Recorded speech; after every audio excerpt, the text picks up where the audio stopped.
Gaming's semi-pro tournament for November 8th. Looks like we have 12 teams participating. We've actually had one team forfeit, but we did have a late check-in that we've managed to swap into their position. Meaning we're going to have Lords of Cocker versus Reddit Team 140 for our round 1 game on the stream this evening. I believe Christian Canman and Deathcap Doraemon is also getting formed up. The forward reports from Deathcap Doraemon, they're having difficulty contacting their opponents. If you're a member of Christian Canman, it is important to get your match formed up within the next 15 minutes or you may be disqualified. That goes to members of Sinister 5 and Psionics, as well as Vicarious and Tamako-chan Kawaii. Though Wesley, Still Sucks, and UIC do have buys through round 1 and do not have round 2 opponents, as they're waiting on those two round 1 games to conclude before they can start their matchup. They will have a little bit of a delay before they get started this evening. Again, guys, we are now 1 minute past the hour, so matches are free to begin if both opponents are showing in the bracket.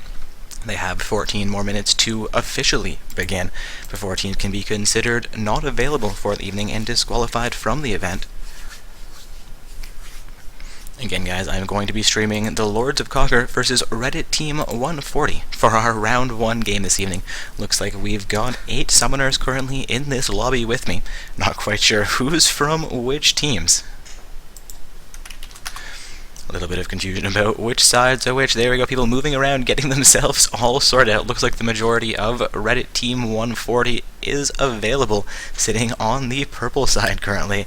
And we have Lords of Cocker with 3 of their team members available, sitting 2 of them on the blue side, 1 of them down in the spectator slot currently. I've gotten a report that one of their team members may currently be in a game, so there's going to be a slight delay for them getting started. They do have 13 minutes remaining for him to finish that game and get into this lobby. Again, guys, this is going to be a semi-pro tournament from Not So Stock Gaming.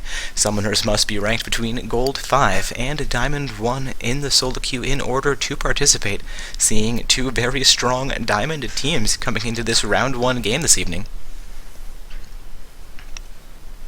Again, guys, waiting on all summoners from Lords of Cocker to get into the matchup here. Lords of Cocker will be on the blue side for our round 1 game, while Reddit Team 140 is going to be on the purple side. For those of you not aware, we pick a more or less random team in round 1 to stream and then follow the winners of that matchup into the next round, proceeding with the winners of the next matchup all the way through into the finals as we get there. Of course, having members of different teams as they participated previously in tournaments on my friends list makes it a little bit easier for me to pick those round 1 games or getting requests from a Twitch chat. So happened I had one member of 2 teams on my friends list as we got things started up today. One of those teams actually forfeited out of the tournament as they didn't have their 5th summoner available, which left me with the game for Lords of Cocker, where I had Emmanuel on my friends list. Reddit Team 140 has been swapped into their place. Into Asian Legion's place, as they were not available for play this evening. Again, waiting on one more summoner from Lords of Cocker to become available. Hopefully they can get him in under the wire here. Again, guys, it's going to be a Not So Stock Gaming semi-pro tournament. We have 10 teams participating this evening. We've got Christian Canman versus Deathcap Doraemon in a round 1 game, as well as Lords of Cocker versus Reddit Team 140 in a second round 1 game.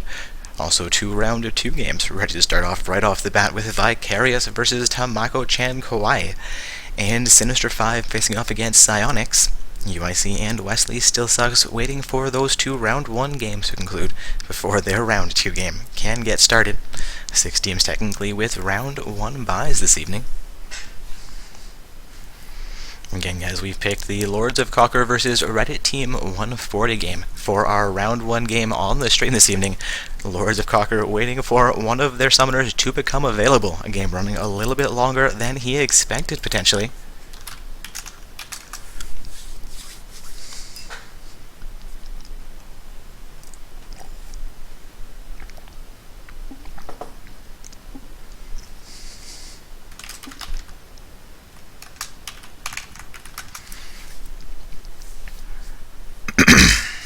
Again, guys, This is a Not-So-Stock Gaming semi-pro bracket tournament. We're getting set up for round 1 of play here this evening. We have Lords of Cocker planning to play on the blue side if they can get their last summoner into the lobby before 7:15. And we have Reddit Team 140 on the purple side, ready and roaring to go. Of course, I suspect they are secretly hoping that Lords of Cocker can't get their 5th member into the lobby soon enough, and they'll get a free ride into round 2 by disqualifying their opponents for a no-show. Of course, that's not likely to happen. 9 minutes still remaining for that 5th summoner from Lords of Cocker to finish his game, get in this lobby, and get us into champion selection. Again, guys, just 10 teams participating. It's even going to be a fairly small event tonight. Fairly decent odds for most of these teams getting into those semi-final positions where they're going to be guaranteed prizing for the evening.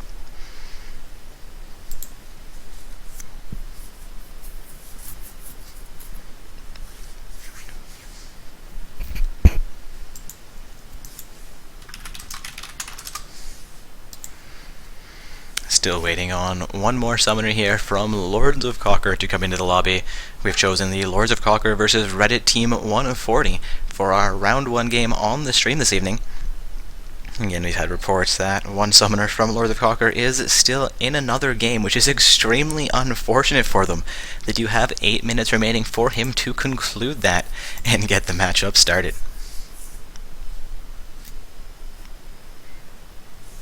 Getting reports that the other round 1 game is currently in lobby, and I assume that the 2 round 2 games that have both those teams showing are also in the same situation, if not already into champion selection.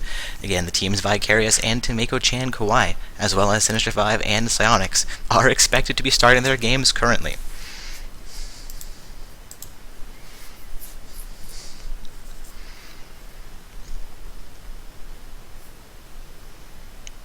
Remembering, guys, we are coming into a round 1 game this evening for Not-So-Stock Gaming's semi-pro tournament.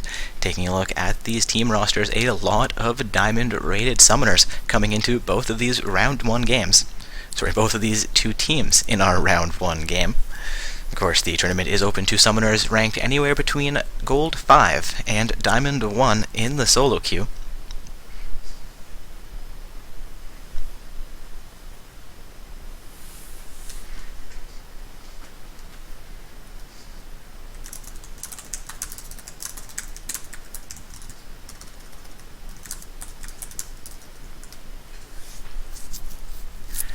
Getting questions about the participation in the semi-pro tournament.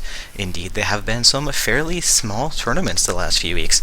I believe the last 3 weeks we've had 8 and 10 teams in all 3 of those events, though in the past, before the Masters tier came out and during the first few weeks after its arrival, we were sitting with 20 to 30 teams in our semi-pro events, similar to the numbers we were managing in the open and amateur brackets as well. Of course, our open and amateur brackets are still a little bit larger than this one. I believe we had 16 teams participating yesterday, and I believe we'll have somewhere between 20 and 30 participating in tomorrow's amateur tournament. Looking like we do have all 10 summoners now into this lobby with 6 minutes to spare. Lords of Cocker are going to be ready to go momentarily, I believe, and indeed all 10 of these summoners are rated Diamond in the solo queue, looking like 5 Diamond 5 summoners from Lords of Cocker, 3 Diamond 5s and 2 Diamond 3s coming out on the purple side. Again, the purple side is Reddit Team 140 for our round 1 game this evening. And Emmanuel says that his team is ready when the purple side is. Again, guys, Lords of Cocker on the blue side with Reddit Team 140 on the purple side.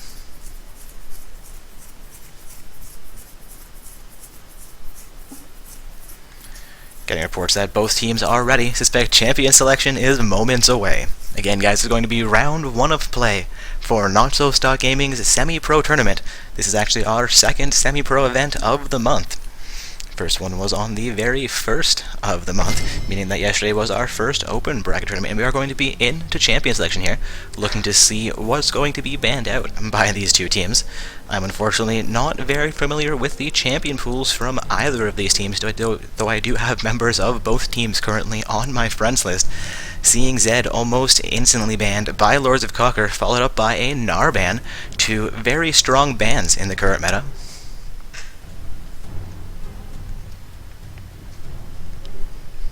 Waiting on that second ban from Lords of Cocker. We'll see what they choose to take out here. We see them take out a mid laner for their first ban, and the enemy team taking out a Gnar, a top laner, for their first ban. They will respond with a Zyra, and then Braum will be banned out by Reddit Team 420. I believe that is 2 support bans coming out, and the top lane ban coming out from Lords of Cocker, with Renekton getting removed from the game.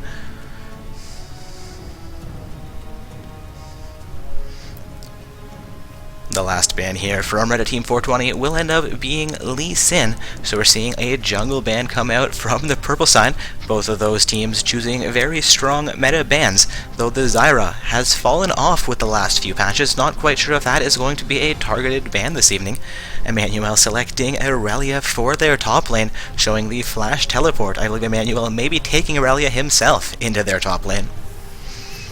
That lazy guy and its Onyx quickly locking in their champions as well. Going to be a Jarvan 4 and Lucian selected for Reddit Team 140. Montier selecting Darius for himself here. Will be hovered over but swapped out for an Azir. We'll see what he chooses to lock in while we also wait for Setched to pick up a champion.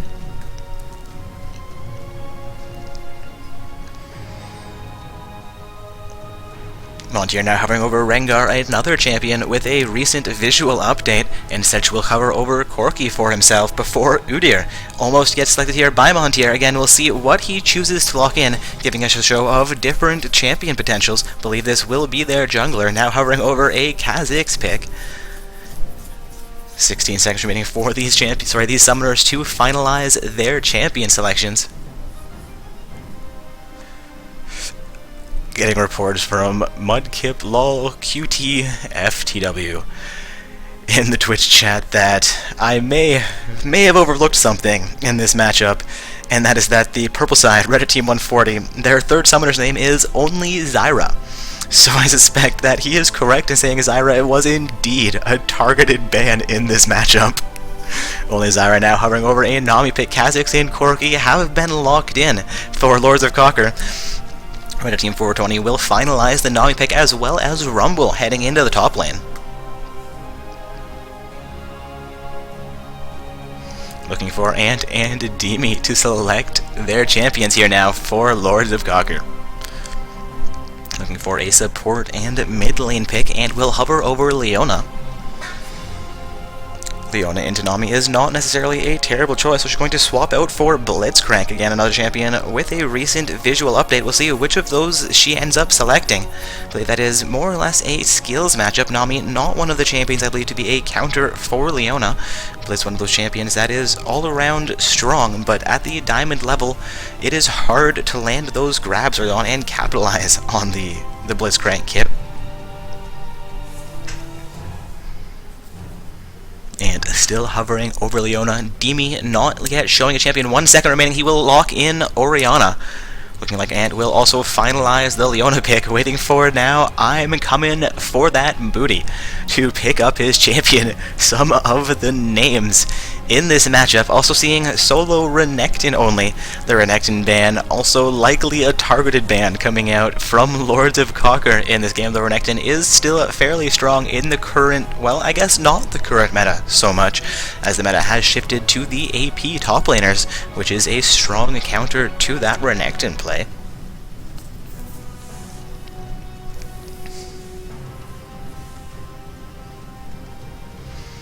Also seeing MM in the Twitch chat, I believe that is Emmanuel in the current game, saying also that Renekton, indeed confirming Renekton was a targeted ban. I'm coming for that booty, will lock in Syndra for his team. Now the summoners have 50 seconds remaining to finalize their Runes Mastery summoner spells, as well as trade around those champions, should they choose to.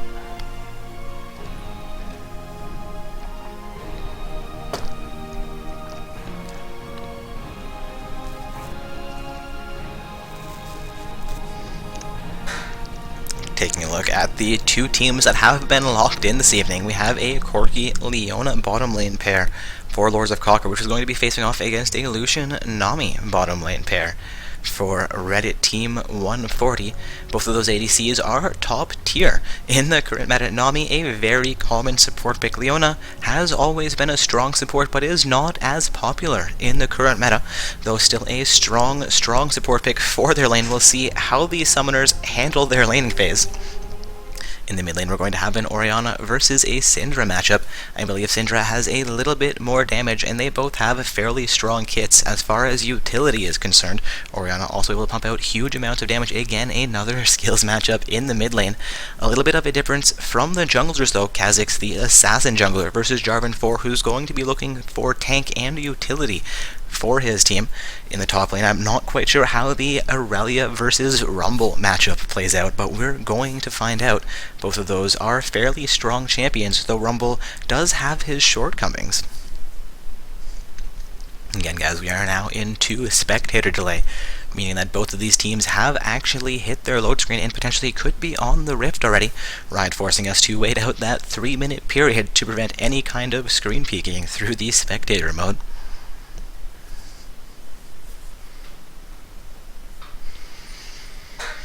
And for anybody just joining us again, this will be a not-so-stock gaming semi-pro tournament. We are heading into round 1 of play this evening.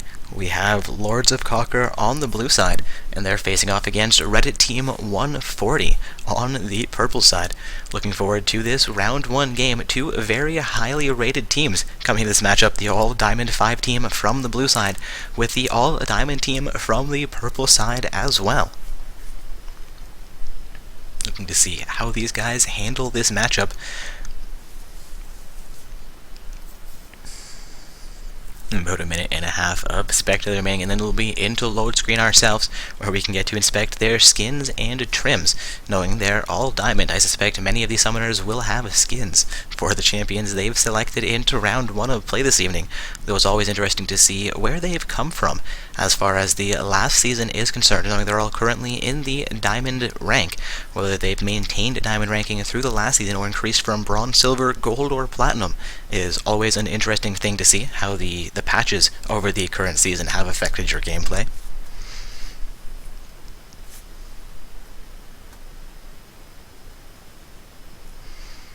Getting some shoutouts for a Super Galaxy Rumble in the Twitch chat. We'll see what Solo Renekton only chooses to play for his Rumble, if he does have a Rumble skin indeed. About half a minute of spectator remaining, and then we'll be into that fabled load screen, guys. Into round 1 of play moments after that.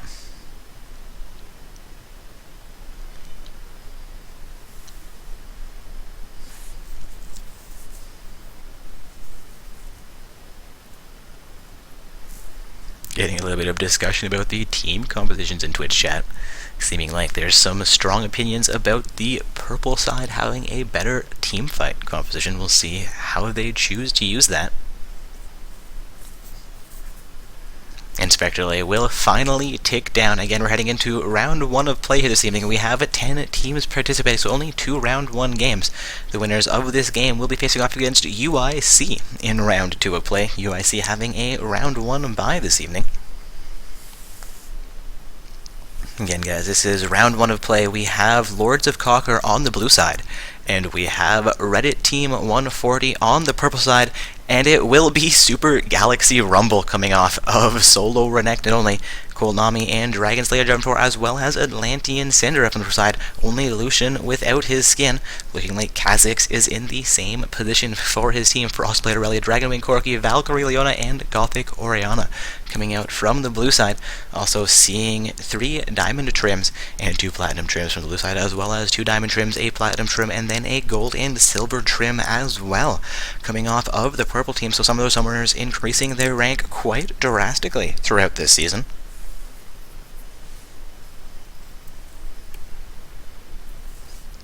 Looking like everybody is quickly approaching 100%, so we should be onto the Rift momentarily.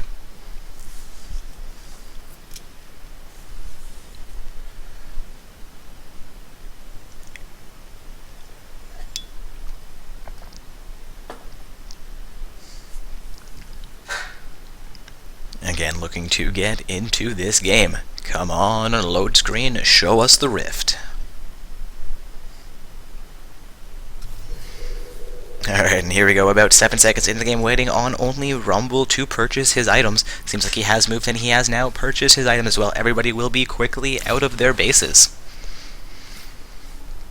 Blue side with 4 of their team members pushing up directly into the mid lane. Could see a play into the bottom side of Purple's jungle. The Kha'Zix roams into the top half of the map. Seeing Aurelia follow him though, head back into the mid lane. Not quite sure what they're setting up for here. Pink's coming out from the purple side. Syndra will make her way to the safety of her side's bush. Like we're actually onto the top half of the map here as well. Purple side's jungler as well as the Nami hovering around their blue while Lucian protects the entrance to their side of the jungle.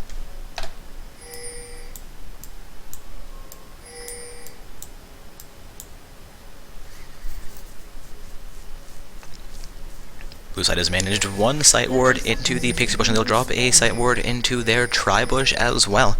Looks like Purple Team has held on to all of their trinkets. Now it appears that they've dropped 3 of those trinkets, so I can't quite see where they are on the map. 1 in the top half of the jungle, no, 2 in the top half of the jungle. Syndra opting to put hers just behind the red buff for her team. Rumble putting his into the river bush. Seeing 1 also into the river bush in the bottom half of the map. So very defensive wards placed down by the purple team.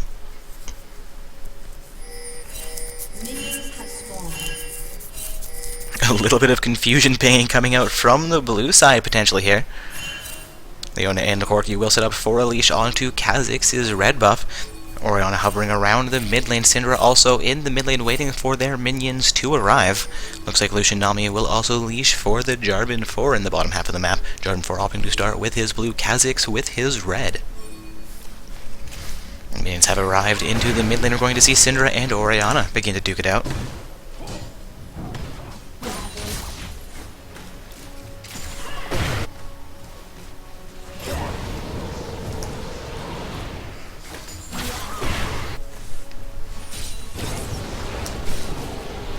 Rumble getting a little bit of pressure onto the Aurelia, but exchanging a little bit of pressure back onto the Rumble as well. Also get the tournament bracket posted to you guys into Twitch chat.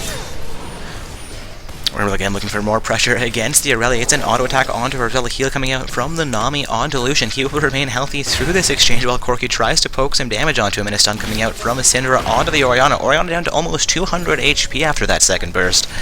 Syndra playing this very aggressively in the mid lane, looking like she is up only 2 farm over the Orianna though. Orianna taking a huge punishment for every advance she seems to make. Rumble getting a bit more punishment onto Aurelia in the top lane as well. Aurelia down to about 300 HP, has activated a health potion.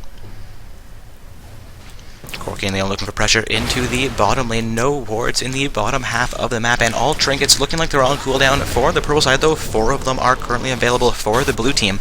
Once again, guys, Lords of Cocker on the blue side and Reddit team 140 on the purple side.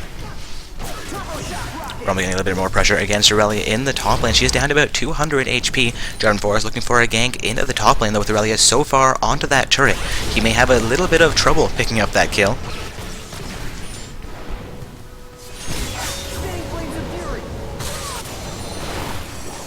Rumble waiting patiently in that top lane bush. Rumble still exerting pressure against the Aurelia, though Aurelia has come back out to about 400 HP here and has a health potion still ticking away. Kha'Zix will come in for a gank. Rary 4 is waiting in the bush. Aurelia could go down here, but she flashes away to safety. Kha'Zix also hops himself to safety here with his double buffs maintained. Both junglers sitting with double buffs at this time, and Aurelia back down to 200 HP as Rumble lands 1 more poke onto her. Both junglers will wait in the wing, looking to come back in onto this fight in the top lane. Looking like Orianna has been forced to back from the mid lane. Syndra has gotten minions pushed onto that mid lane outer turret and will begin to recall as well, looking to spend some gold.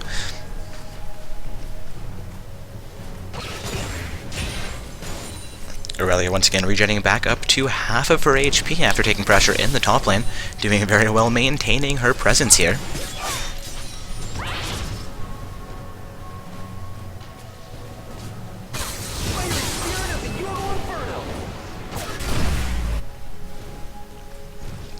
Again, Rumble exerting huge pressure on Aurelia currently in the top lane.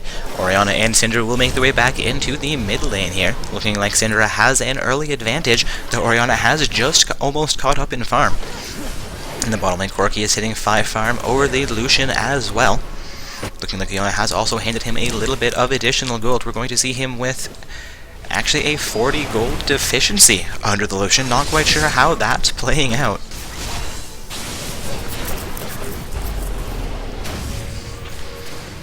Going to be a gank into the bottom lane. It's not going to be quite enough. I apologize, not a gank at the bottom. I'm not quite sure who I saw coming in where, but Dark Orbs has gone crazy apparently, and Aurelia very low in the top lane. Rumble going to fully dive this trade. Aurelia comes back in, but first blood will go over to the Rumble. A little bit too much for her behind that turret. Potentially should have stayed directly under the turret, preventing turret Rumble from safely doing that damage.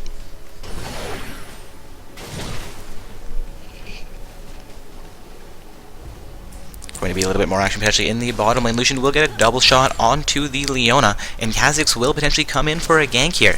Comes actually from the river bush and heads off to his golem camp potentially, though it's not on the map. Looks like he might roam to the mid lane.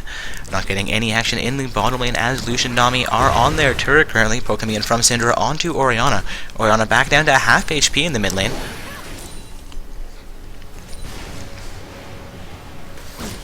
Looking like Aurelia has gotten some damage onto Rumble in the top lane. He's sitting at about half of his health. Will be forced to recall from that lane.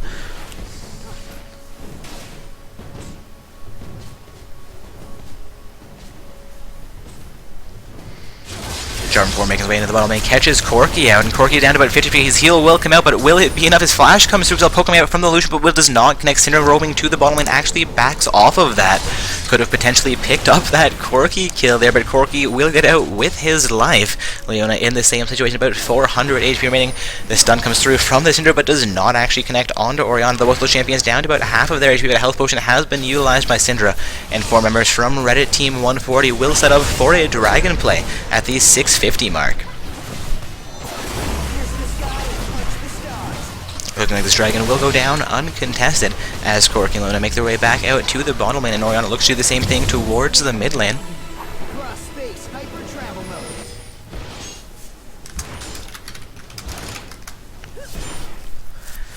Aurelia getting this pressure against this top lane outer turret, looking for the first turret of the game as soon as possible. She'll chunk it down about a quarter of its HP before choosing to recall from that top lane bush. Leona engaging onto Lucian in the bottom lane. Bubbles come out from the Nami, will connect onto Corki as well here. Corki opting not to Valkyrie to follow that up. Going to see a teleport coming out into the blue side jungle. Sorry, that was a recall from the Jarvan 4. The Jarvan 4 visual update making me a little bit confused there. It looked like the teleport symbol coming in on me. Gonna be some play around the Baron pit as Kha'Zix get caught out. We could see a second kill going over onto Rumble here. And indeed, Rumble picks up that kill on Kha'Zix in a rather unorthodox fashion. Rumble now roaming into the mid lane, looking to pick up some damage onto Orianna. Orianna gets stunned out by the Syndra. This could be a kill. His ultimate will come through, and that's too much for Orianna to handle. Aurelia alone in the top lane, though, could get more pressure onto that top lane outer turret. Again, looking for that early first turret, potentially. Rumble quickly making his way back up to the top lane here, though.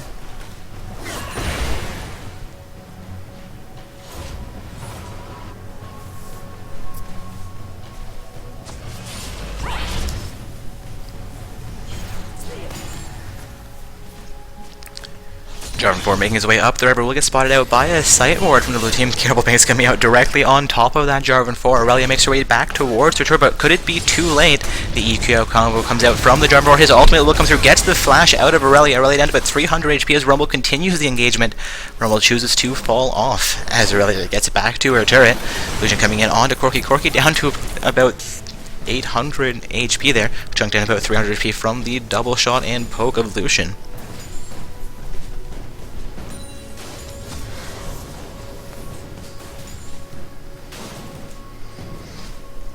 Again, guys, we are currently in round 1 of play for Not So Stock Gaming's semi-pro tournament. We have Lords of Cocker playing on the blue side this evening as our round 1 team, with Reddit Team 140 as our purple team for this matchup.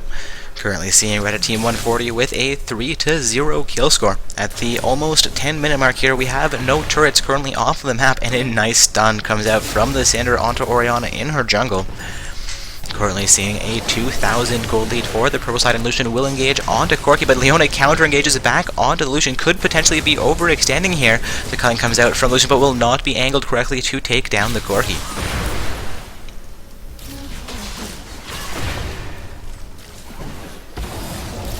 Cinder getting a few more damage onto Orianna, but Kha'Zix is there for the kill. Orianna will go down first, but it's going to be an exchange this time, and now a 4-1 kill score. Kha'Zix picking up the first kill of the game for his team.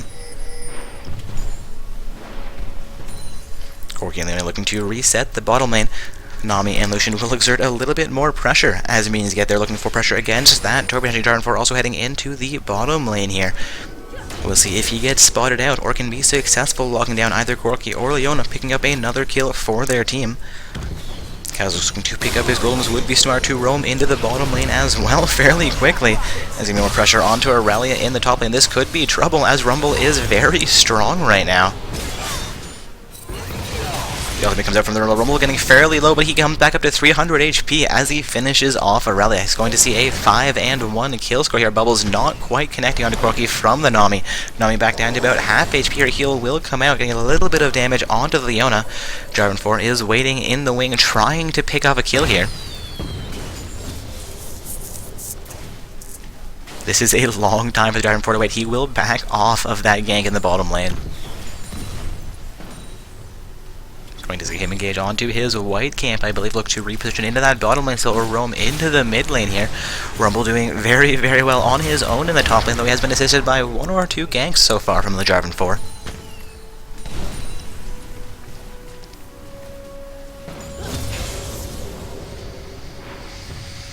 The Corki-Leona pair looking to exert some pressure into the bottom lane here now.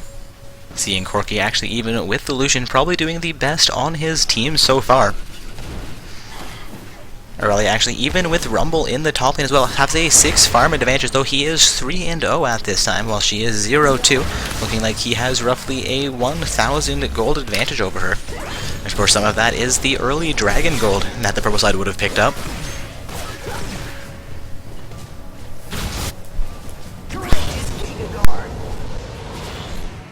He might choose to dive under that turret, but simply forces her off of the farm there, looking to get in lead here in the as we approach the mid game.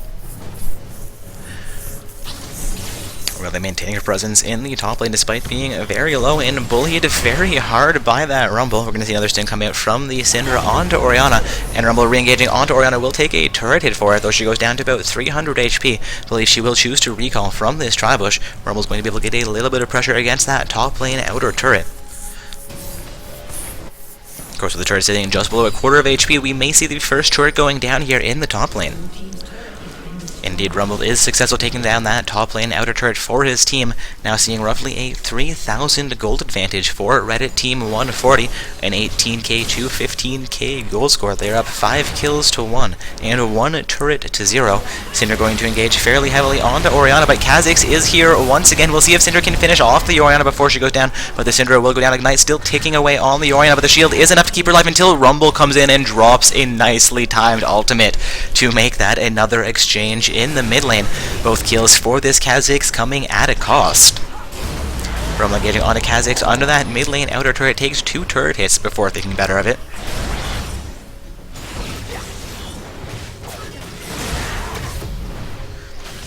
Getting questions about their Renumble dude being somebody who made Renekton videos with the name Solo Renekton only. It is definitely a possibility. Also seeing purple sides to look for their second dragon of the game here at the 14-minute mark. Looks like it will be their second uncontested dragon. I apologize, not completely uncontested. Ultimate coming in from the Corki to try and pick that off, but it will not be successful. That will be a 2-4-0 dragon score for Reddit Team 140 as well. Seeing them 6 kills to 2, 1 turret to 0. But it is still early in this matchup. Suspect that Lords of Kalkar have some tricks up their sleeve for the mid and late game. Stun coming out from Syndra onto Orianna, but she will not choose to continue engagement. Sight Wards being dropped down from both of those teammates. People will come out from the Syndra, and she clears out, I believe, yes, and gets the last hit onto that Sight Ward will clear out the vision from Orianna.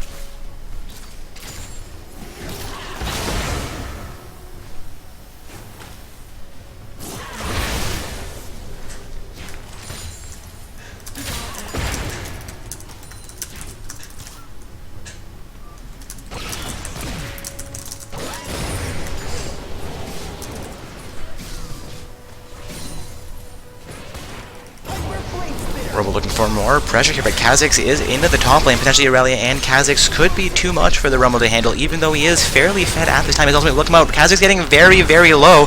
In a 2 versus 1, Rumble picks up another kill. Aurelia getting very low as well. Rumble picks up the double kill in the 2 versus 1. Leona roaming into the mid lane. Thought she may have been heading top to try and finish things off against the Rumble, but no. Rumble will be successful in that top lane. Suspect he might get this top lane inner turret as well. If he can maintain that pressure, Leona will roam into the top lane here. Not quite sure if she can be enough as the support to finish things off. There's coming out onto the Orianna. Come up from the Syndra. Flash comes through from Syndra as well as Orianna gets under the turret, but it will be too much for Orianna to handle. Leona actually successful in the top lane defending that inner turret. Rumble will choose to roam into the jungle, picking up a blue buff for himself potentially, while the Nami Jarvan 4 pick up a mid lane turret for the team. Going to see a 2-4-0 turret score at this time.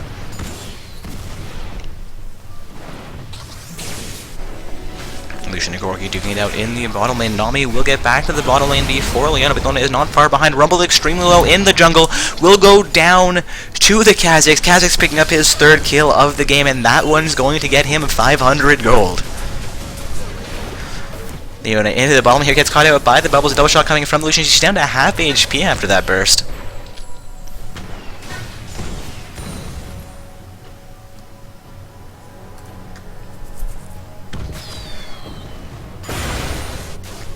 I believe that was a stun coming up from Syndra, but not able to connect onto the Orianna. Seeing Aurelia into the mid lane here, looking to roam back towards the top lane potentially, though. Not quite sure what she was doing in the bottom half of the jungle there.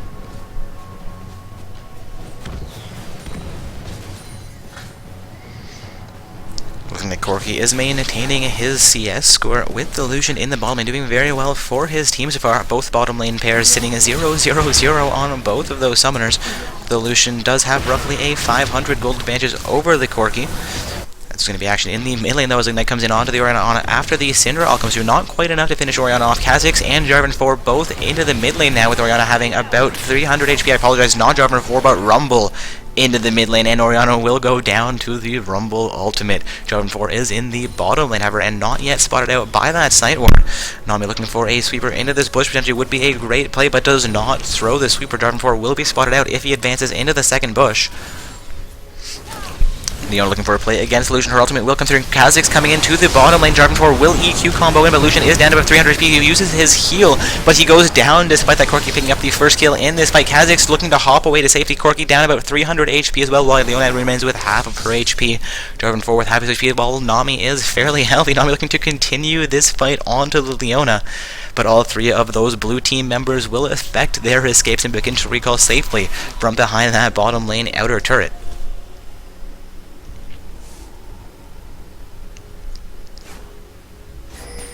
Syndra begins looking for a roam from the mid lane, but spots out a vision ward placed by the blue team. She will quickly clear out the vision ward, and is looking to effect some vision control in her lane.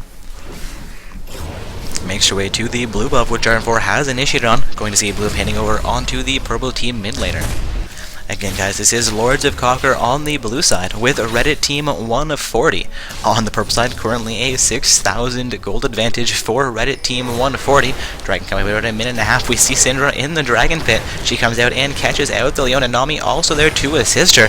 Rolls come out onto the Leona from the Nami, and the ultimate comes through from Syndra, finishing things off. Going to be the first death for a bottom lane. I apologize, Lucian did go down, so that's not actually the first death for bottom lane, and Rumble goes down in a fight against the Kha'Zix Orianna pair.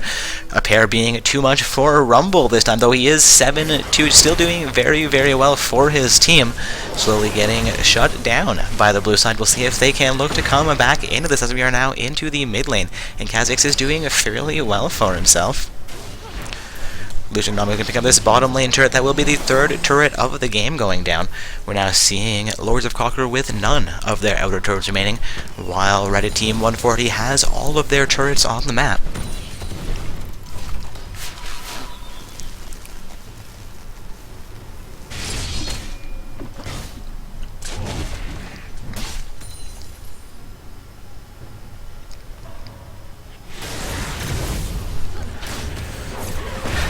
Leona looking to effect some vision control, gets caught out by the Syndra. Leona down to about half HP as the Syndra ult comes through onto her. Oriana looking to put damage onto Syndra. Syndra back down to a half HP as well. Kha'Zix jumps over the wall but will not manage the engagement aside. We're being placed down by the Pursuit, gets cleared out by Kha'Zix. Pink's coming out onto the Dragon Pit as Dragon is now on the map. We could see a contested Dragon here. Remembering that purple side is 2 dragons to 0 over Lords of Conquer at this point. Sight ward coming through from the illusion. They will spot out the vision ward from the blue team, but Kha'Zix chooses to go full ham, gets locked down by the Syndra. This could be far too much for Kha'Zix to handle. Kha'Zix to about 50 HP. He gets locked down by the Jarvan 4 ult as well and will go down in this fight. Corki using the Valkyrie to safety away from the Syndra. Oriana will get locked down though by the Syndra stun and gets caught out by the Rumble. Goes down to the Syndra in that fight. Vision being cleared out by 4 members of Reddit Team 140. Rumble going to continue the engagement onto Corki. Corki ended up at half HP as Leona engages onto him. Rumble using his Zhonya's a little bit early in that fight, potentially, but he's going to continue to exert pressure onto Leona. Leona down to half of her HP here, chooses to come back and Aurelia now into the bottom lane. Rumble could be in a, well, is in a 1 versus 3 situation here, but he could still pick up a kill. No, he will not. Not going to pull off the moves we saw earlier in the game. Rumble will go down there. 3 members of Reddit Team 420 responding into the bottom lane while Corki and Leona look to recall. Means we'll get pushed directly onto that inner turret. Corki opting to stop his recall, pick up a little bit of additional farm here, taking that from the Aurelia, who's looking to do the same currently.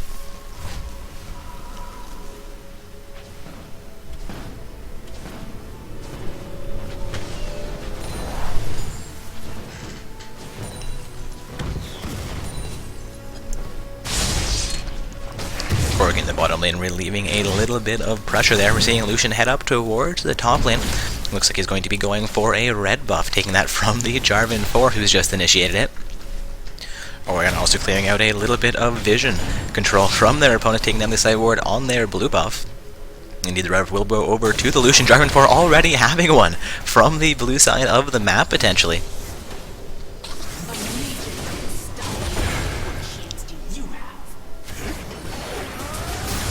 Killing comes through from the Lucian, doing a huge amount of damage onto Oriana. She's down to half of her HP after that one kill shot. The ult comes out from Jarvan 4 as well as stun coming through from the Syndra. Oriana will go down. A 4-minute advance now onto this mid lane inner turret. They do have a minion wave available. Only Leona and Aurelia there to defend it currently. Corki looking to come into the middle of the turret will go down. That's going to be the 4th turret of the game for Reddit Team 140. Rumble looking to make his way into the mid lane here, potentially is deep into the blue side jungle. As utilize the sweeper and will clear out a blue side sight ward in their blue pit.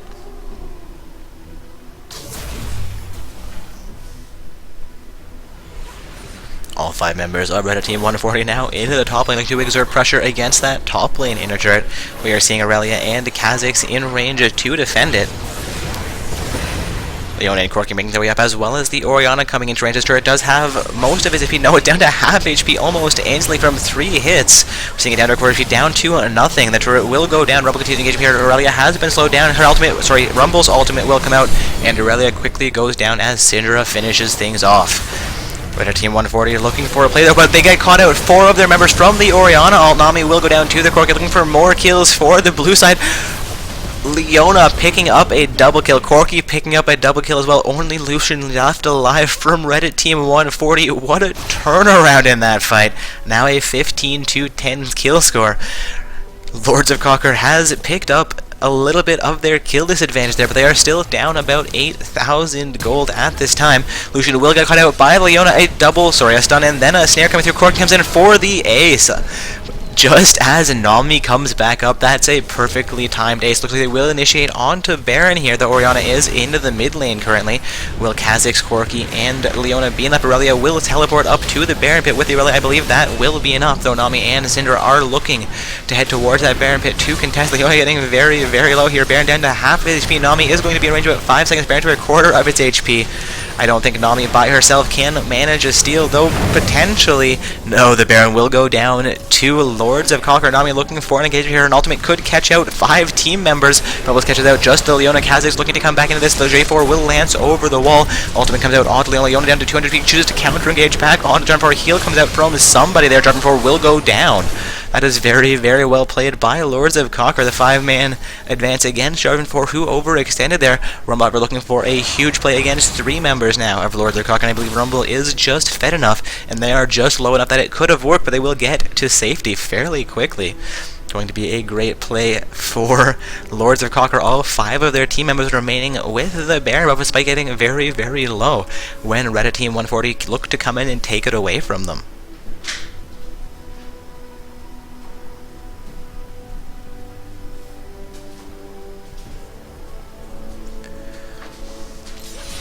Lords of Cocker looking to relieve a little bit of pressure here. They have just picked up Baron, but they are not in a very strong position in this matchup. They are down only 3 kills at this point in the game, but they are down 5 turrets to 1 and 2 dragons, no 3 dragons to none, despite picking up the first Baron of the game here.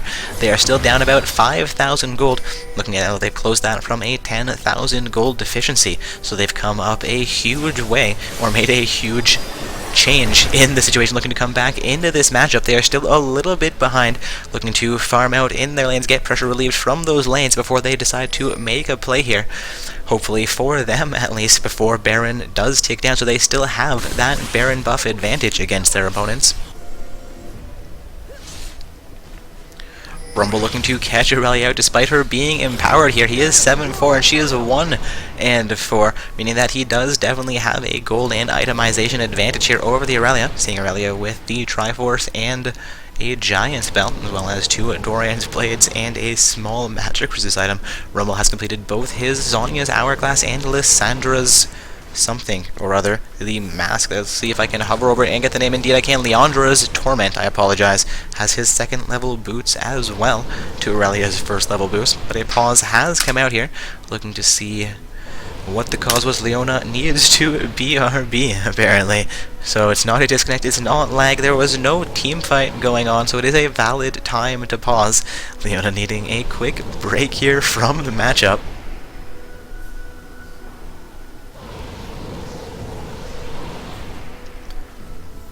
Again, guys, we saw Reddit Team 140 dominating until roughly the 10-minute mark. They still definitely have an advantage, but we saw Lords of Cocker pick up an ace against them as Orianna landed a 4-man ultimate, and Corki finished things off with assistance from Leona against Lucian. We're seeing them now sit 15 kills to 12, despite being down 5 turrets to 1. They have only a 5,000 gold deficiency, and they are empowered by the Baron buff at this time.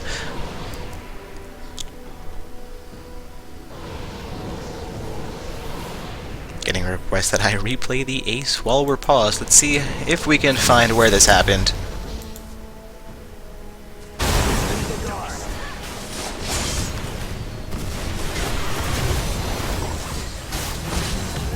The turret will go down. They're going to push a little bit farther in, looking to pick up the inhibitor turret as well, since they're so far ahead here, sitting 15 kills to 6. They're up 10,000 gold right now. But Orianna is about to do something amazing, landing an ultimate onto 4 of their members. Leona and Corki will both pick up a double kill before chasing it down the Lucian to make it an ace just before the Nami comes up. Alright, we're going to jump back to live, see if we are back in the game, and we are back into the game here. Looking like Rumble has engaged against the against the Aurelia. Aurelia down to about 300 HP from half HP moments ago, down to 50 HP, and she will go down to the very fed Rumble, going to be the first member of the blue team to lose their Baron buff. Unfortunately, it is to a death as opposed to its timer expiring.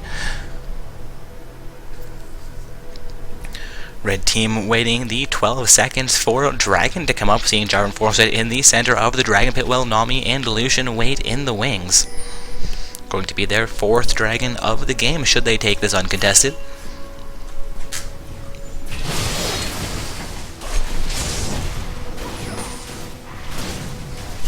Dragon down to about half HP. Kha'Zix is in range to contest but does not know it's occurring. The Dragon will go down uncontested to Reddit Team 140.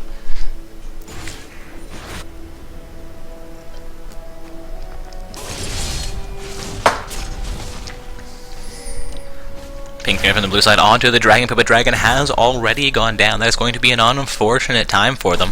Looking like they do have a Sight Ward now placed into the Dragon Pit.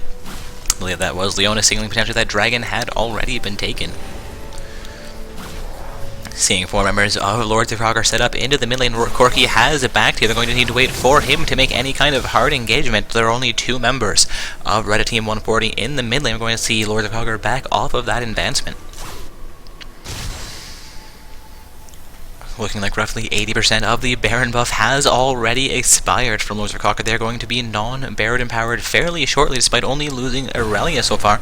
They've done a great job relieving pressure from their lanes, but they have not managed to really capitalize on the Baron buff yet. Of course, Baron itself did give them a decent chunk of gold.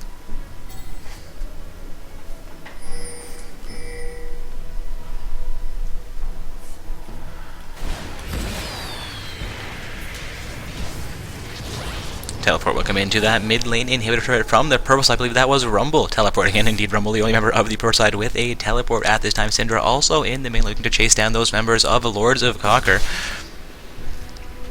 Rumble and Syndra could potentially catch out the Corki. Kha'Zix also in the wing here, standing under a sight ward, however, so we will sweep that sight ward. Nosi has been spotted out. Ileana coming in from the wing, chooses not to come into that. Baron is still not on the map, not quite sure what the timer is at for this one. Not seeing it on my screen. Orianna engaging against Lucian. Coming will come out from the Lucian, though. Orianna down to half HP. Pokemon coming out from Lucian as well. Lucian down to 500 HP here. Aurelia could be in trouble as the Aurelia and Nami look to engage on her, but Aurelia is going to go, "This is my turret," and take that down, saying this is worth it, but might actually get out of this. The stun comes out from the Syndra, though does not connect. Orianna looking to make another play here, has used her flash but did not get over the wall. Still managing to make her escape a little bit better here. Could have the juice, but Nami and Syndra split up. Nami does not even see the Orianna, looking to continue into her base. Not quite sure how that just happened. Aurelia now behind that top lane in a turret, looking to get herself executed, knowing she cannot, or thinking at least she cannot get out. It has been long enough. Indeed, it has been long enough for her to get executed.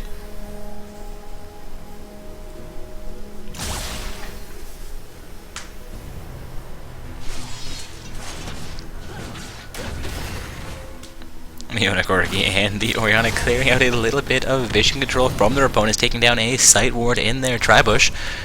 Looking like Baron will be back up in a minute and 20 seconds. There is a sight ward from Reddit Team 140 directly in front of the Baron pit, with their vision ward placed behind it in the bush behind their red buff pit. Syndra looking for a play here against those minions, but it looks like the damage will come in from Lucian to finish them off. Looking down the scoreboards here, Syndra has a slight advantage in farm over the Orianna, but it is only a 9 farm advantage, and at the 30-minute mark, that is very, very close. Corki and Lucian. Corki has roughly a 40 farm advantage over Lucian, despite them being behind in kills for the majority of the match. Corki now setting actually 5-0-4 for his team. Has done a huge amount of work looking to come back into this matchup. Again, they're still sitting down about 4,000 gold, but have come up from a 10,000 gold deficiency stun coming out onto 3 members of Lords of Conquer there, but the Reddit team will not capitalize on the damage. Lucian looking to engage onto Kha'Zix, will disengage from that fight. There a little bit of poke coming through from Corki as well. Again, not connecting on Lucian. Rebel taking a bit of poke as well as a turret hit for his engagement there. Going to see a vision ward placed down into the bottom lane bush from Reddit Team 140. Again, Reddit Team 140 on the purple side with Lords of Conquer on the blue side.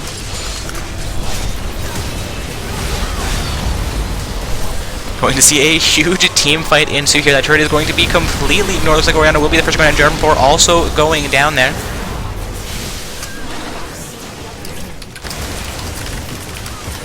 Going to be a double kill for... I'm not quite sure who picked that up. There was a bunch of chaos. Going to be a 3-4-3 exchange, though.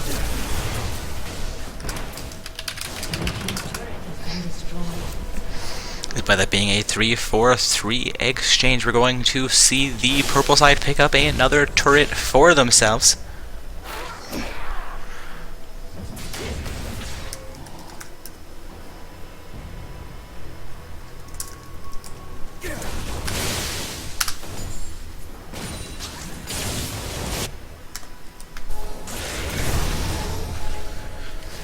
Guys, now a 19-16 kill score between these two teams. We are seeing a slight advantage for Reddit Team 140 on the pro side. They are up 3 kills at this time. They are up also 3 turrets at this time. We've seen Lords of Conquer manage to pick up 3 turrets in the last little while Reddit Team has picked up 6 turrets throughout the game.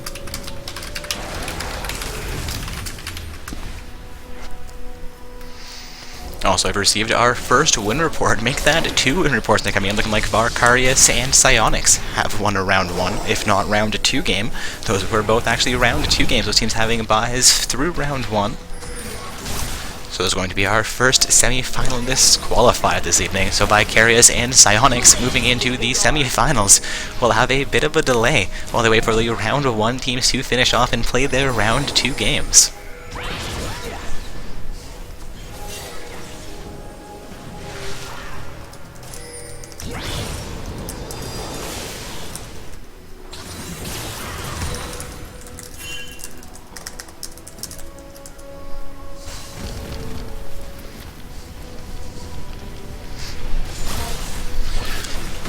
Rumble could be in trouble here, though all 4 other members of his team are in the mid lane currently looking for their first inhibitor turret of the game. Inhibitor turret down to about half HP, and only Leona in range to contest the turret will go down. Korki can come into range. Kha'Zix also coming into range. The inhibitor is down to a quarter between. The inhibitor will go down as well. It's going to be a strong advance from Reddit Team 420. They're up about by, so they are now up by about 6,000 gold. 7 turrets. We have picked up their first inhibitor. Dragon and Baron are both on the map here. We could see Red Team 140 set up for a quick Baron here. The blue team has quickly mitigated the pressure that has come into the mid lane. Will be available to respawn and make this a contested Baron. This could be a bit of a misplay by Reddit Team 140. They have engaged onto the Baron. We're going to see blue side that his Lords of Conquer choose to re-engage on to the purple side. Sleeper comes out from one of those teams into the pixel, which we're going to see both sides disengage here from the Baron play. Of course, Lords of Conquer will be forced to respawn into the mid lane as Reddit Team 140 is spawning super minions into their mid lane currently. But they do have at least 30 seconds before it's going to be a huge problem. Reddit Team 140 is going to push down into the top lane here.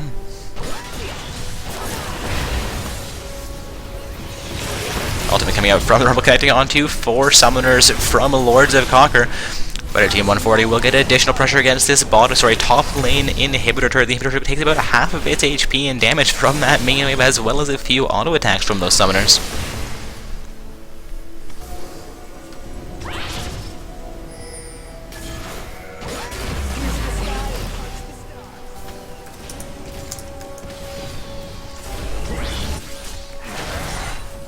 Rush side will now try and attempt to set up for a second Baron attempt of the game for them. Of course, it would be their first successful Baron should they do it.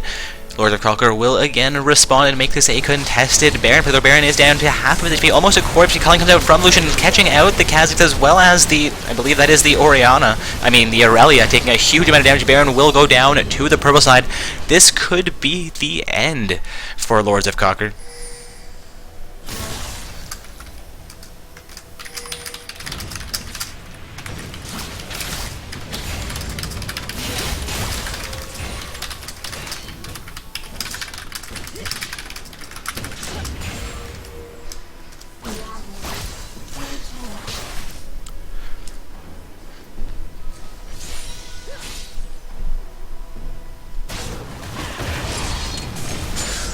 Also seeing Reddit Team 140 set up for another Dragon play here. I believe that is going to be their 5th Dragon of this matchup, seeing them now back up about 7,000 gold over Team Lords of Conquer.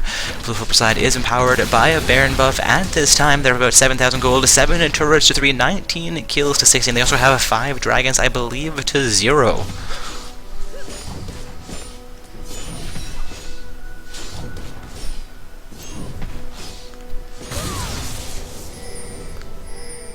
Seeing Prozite Pings come out into that bottom lane. They do have a Vision Ward placed into that bottom lane. The teleport will come through from the Rumble.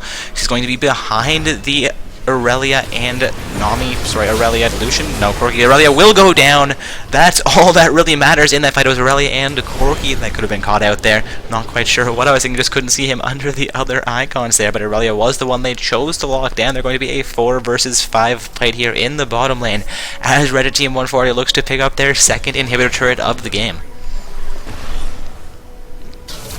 Either way, that was a great play by the purple side, pinging out and having Rumble teleport down onto the Vision Ward. That was a great pinch movement with the Lucian and Nami coming in from one side, Rumble coming in from behind. There's going to be huge action around this bottom lane inhibitor turret.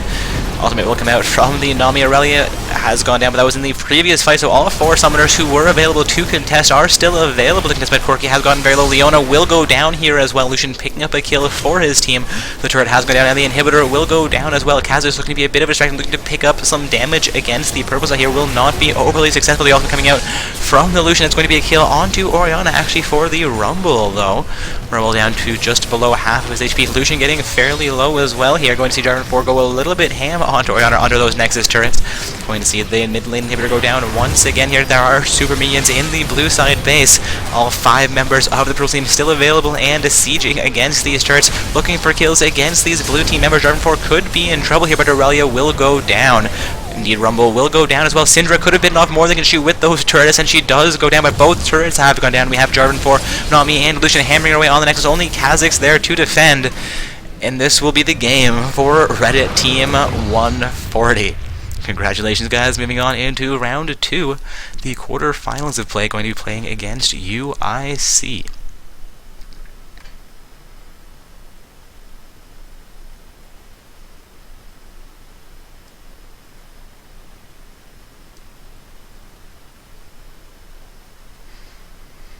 Alright, just going to take a moment to update the bracket there. Again, Reddit Team 140 emerged victorious in round 1 of play here on the stream this evening. We're going to have them advancing to play against UIC in round 2. Actually, I have members of both of those teams on my friends list. We can let I am coming for that booty know to invite me to their next game. Remember, the booty was the Syndra on the purple team in round 1.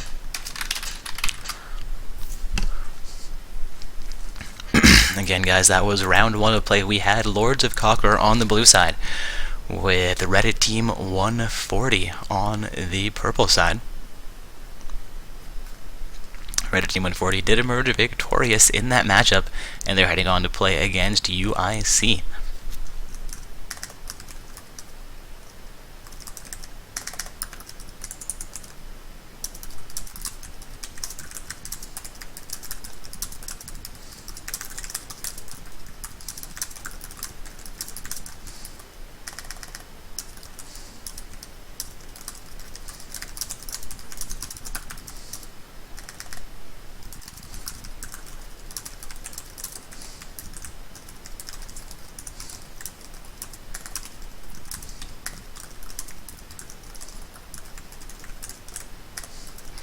Apologize for my silence there, guys.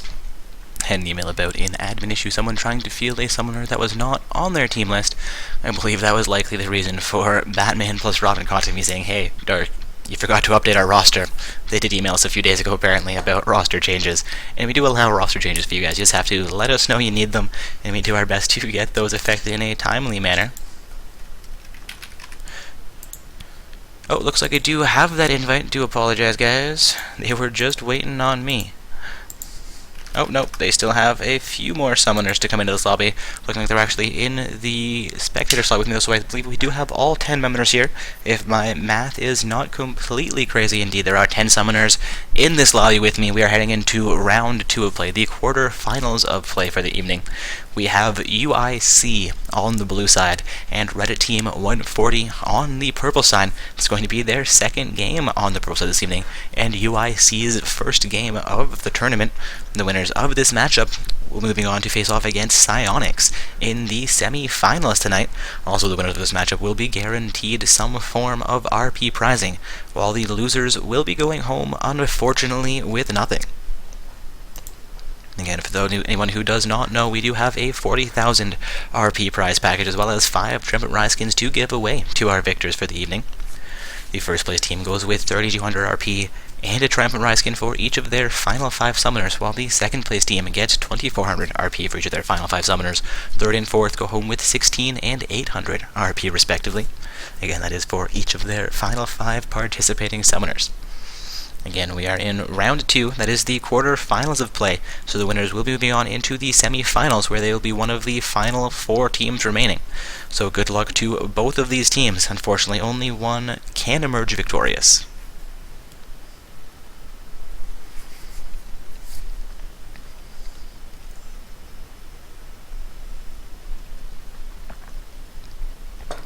Again, guys, this is a Not So Stock Gaming semi-pro bracket tournament. We're heading into round 2 of play here this evening, looking like our other round 1 game has not yet finished up somehow. Taking a quick look at our match reports here. Do not yet have a win report from either of those teams, only Vicarious, Psionics, and Reddit Team 140 reporting wins, with Sinister 5 and Lords of Hawker reporting their losses. So indeed, the game between Deathcap Doramon and Christian Kamin appears to still be underway, though I'm seeing one of their summoners not currently in the matchup. Let's see what match history reveals and get that other round 2 game underway. Of course, I can't view the profile while I'm in a game. Yo, yes I can. Here we go. Not in a game, but in a lobby. League client, why you do this? Alright, looking like... Going to double check which team that summoner's on. I know they contacted me pre-game. That was Deathcap Doramon. Have lost their round 1 game facing off against Christian Kamin. So Christian Kamins will be advancing to face against Wesley Still Sucks. What a team name. Again, guys, we are heading into round 2. Looks like both of our round 1 games have concluded. Not quite sure why that match wasn't reported to us. Unfortunately, that does occasionally happen, leads to odd delays that aren't completely necessary. But as you guys have seen, that team did just lose a matchup. So we're going to be advancing Christian Kamin into round 2. Wesley Still Sucks is responsible for forming up that matchup and being the blue side.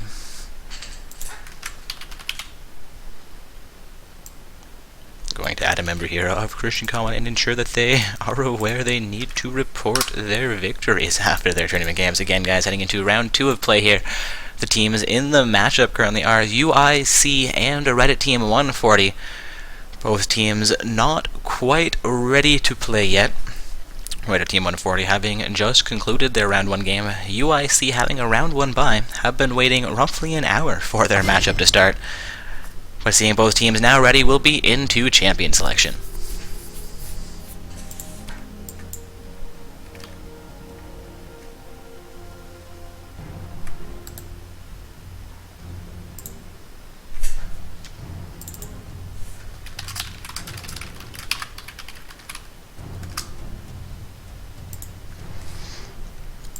Seeing Gnar banned out here by UIC, followed up by a Thresh ban from Reddit Team 140. Zed will also quickly be banned out by the blue side, followed up by a Lucian ban from the purple team. We're going to see Jarvan 4 now banned out from UIC. We'll see what Team Reddit 140 chooses to ban here. It will be a Leona ban, potentially being a little bit afraid of Leona after seeing her played so well in that last matchup, though that was a different team playing on the Leona. Also interesting to note that only Zyra and Solar Renekton only have not had Zyra or Renekton banned out against them. We'll see if they opt to pick up those champions.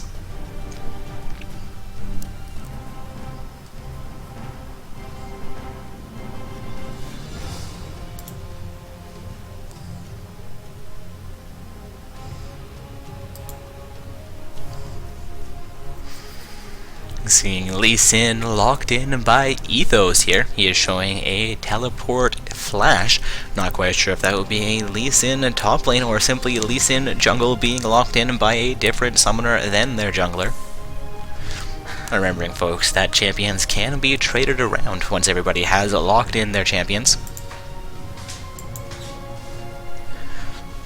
And of course, Lee Sin being locked in by Ethos does hand things over to Reddit Team 140, where that lazy guy and its Onyx are able to select their champions here. Also getting a question about the secondary bracket in Twitch chat. Unfortunately, since we had only 10 teams participate this evening, we will not be having a secondary tournament. We do require 12 teams in order to have 8 teams lose in the main event before getting to those semi-final positions and have 8 teams available for that secondary tournament. Seeing Pantheon and Zyra locked in here. It's Onyx locking in the Zyra here for only Zyra potentially, though that lazy guy does select to go with Pantheon, not picking up the Renekton for solo Renekton only. Scooby hovering over a Caitlyn pick and X Covert waiting to select the champion.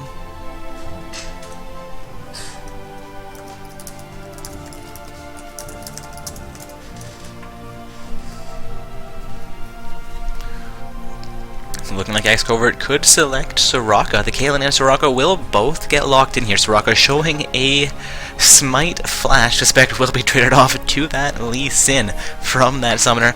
Interested to see whether Soraka ends up as their mid laner or their support, or potentially even their top lane pick for this matchup. Soraka being one of those very versatile but not as commonly played champions. Only Zyra and Solo Renekton only getting to select their champions here. We're going to see only Zyra hover over a Varus pick. It's Onyx already having selected the Zyra for her. Solo Renekton only will hover over Renekton as well. And of course, I suspect he will be locking that one in.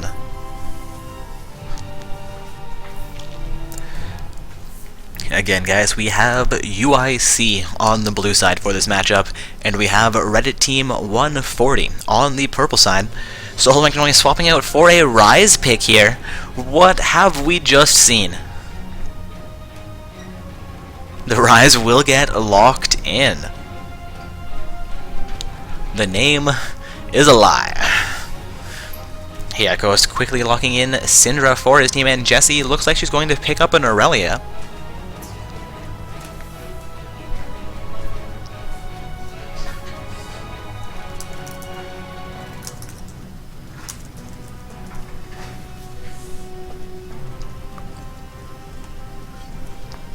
Indeed, the Syndra-Aurelia pairing for the top and mid laners will get locked in, meaning that the Soraka will be their support for this matchup.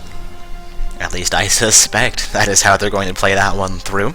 Orianna being hovered over here by I'm coming for that booty.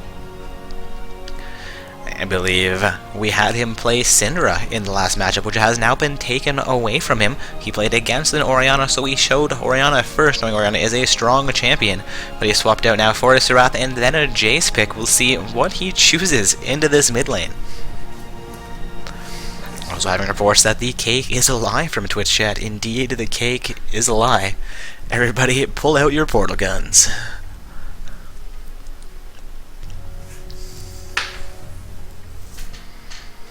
Also with that, we're going to be into the 60-second period for summoners to finalize their runes masteries and summoner spells, as well as trade around those champions, seeing Jace locked in as the last champion for Team Reddit Team 140.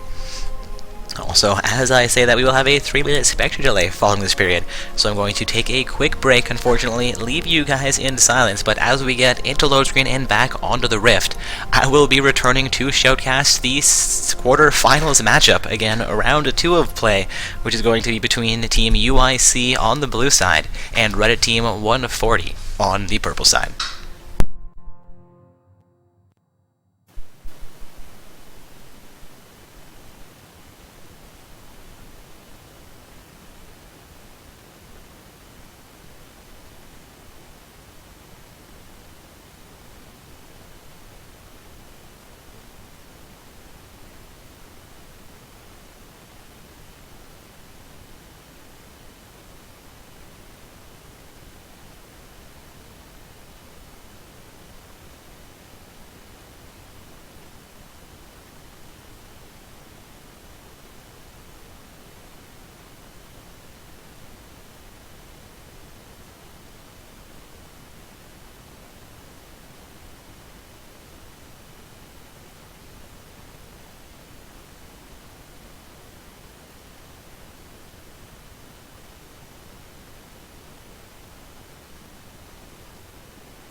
Again, guys, we have UIC on the blue side, and we have Reddit Team 140 on the purple side.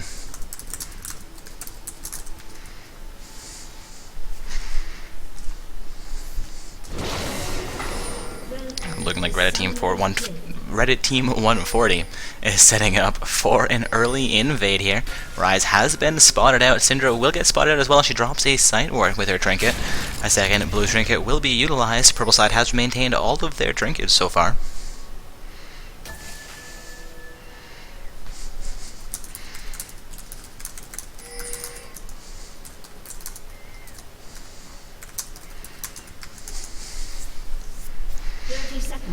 Aurelia and Lee Sin roaming into the top lane of the map here are fairly deep into the river.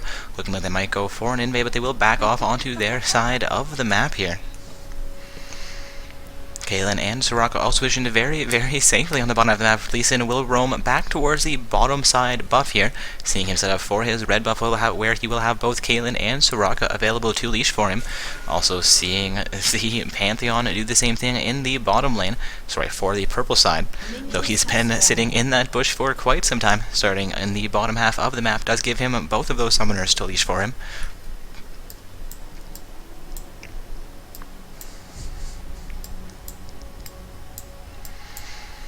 About 10 seconds now until large buff camps spawn onto the map.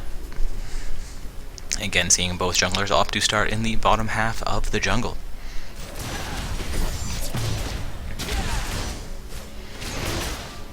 Syndra appears to be coming into the lane a little bit late here. Careful been coming out from the purple side for one reason or another around the upper half of the mid lane.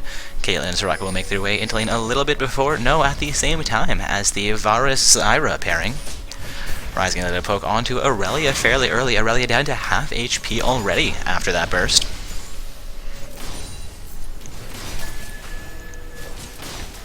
Caitlyn getting a couple auto attacks onto Varus in the bottom lane. He's doing his best to exchange those auto attacks as well. Poke coming out from both the Soraka and the Zyra in the bottom lane. More poke coming through from the Rise onto Aurelia. She could have problems this matchup in the top lane. Again, in the last game we saw Solar can only do very, very well against a Zyra, against an Aurelia. So picking Aurelia into him, despite him being on Rise instead of Rumble, as we saw him play last game, could be a bit of a mistake. Aurelia will get locked down by the room. She's down to about 100 HP. One more auto attack? No. Two more auto attacks, and she could have gone down there, but a health potion has been utilized, and she'll begin to recall from the top lane. She will cancel that recall, and Rise could potentially go back in there. Varus and Soraka doing a little bit of exchange there as Soraka gets a poke onto him while he tries to farm. Zyra looking for the same amount of damage onto Caitlyn here. Damage not sticking as Soraka has picked up her heal. Pillow Fever coming out from the Caitlyn connects onto the Varus in the bottom lane. Looking like Pantheon could come in for a gank in the mid lane, and Zyra is Syndra is potentially a little bit overextended here, though she has dropped a sight ward into the path over the jungle. Riley coming back in against the Rise has stunned him down, but she's going to take a fair amount of damage. You're looking to pursue against the Rise as Lee Sin is into the top lane for a gank. Lee Sin lands a Q as Rise has already flashed away. Rise will go down. There's going to be first blood for the blue team. A great play by the blue side and a huge misplay by the Rise, using his flash while Lee Sin still had his gap close available.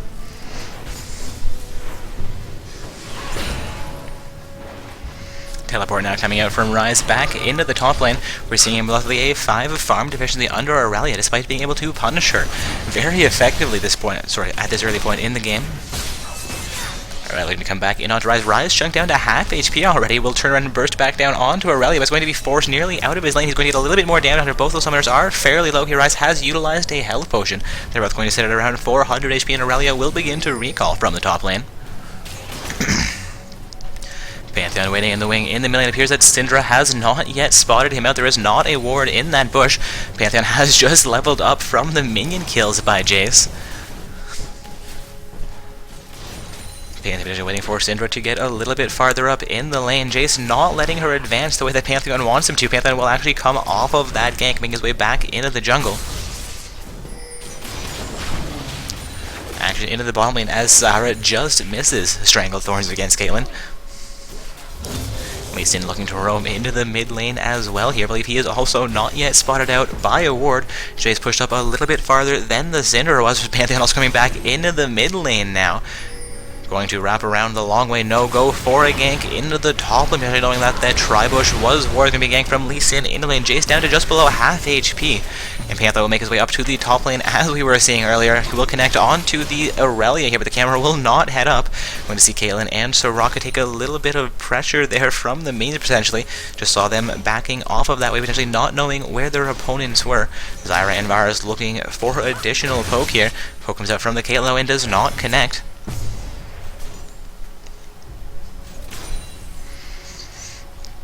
At this early point in the game, we are seeing nearly a 1,000 gold advantage for Team UIC on the blue side.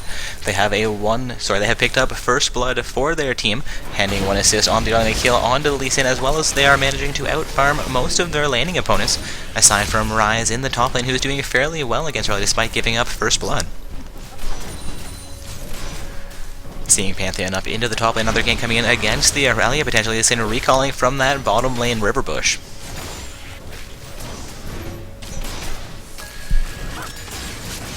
A little bit of a farm war going on here between the Caitlyn and the Varus. Poke coming out from Caitlyn onto Zyra, and more poke coming out from the Zyra onto Caitlyn. Her plant doing a fair amount of work there. Pantheon under Aurelia's turret in the top lane, while Ryze chooses to think that might be one too many turret. He will get executed, and Aurelia will knock it down, but picks up the kill onto Pantheon. A huge misplay by Reddit Team 140 there. Ryze thought he could survive that, but one too many turret hits connected, or there was minion pressure from the Aurelia that finished off. Not quite sure how he ended up getting executed there, and Pantheon just did not have the damage to finish off Aurelia, so she picked up a kill onto Pantheon under her turret as well there. Of course, Ryze did get executed, so she will not get the gold there, but he will be forced out of lane. While he needs to, it's going to be 30 seconds for him to run back into lane, and Aurelia will be free to farm out and get a little bit of pressure against that top lane outer turret.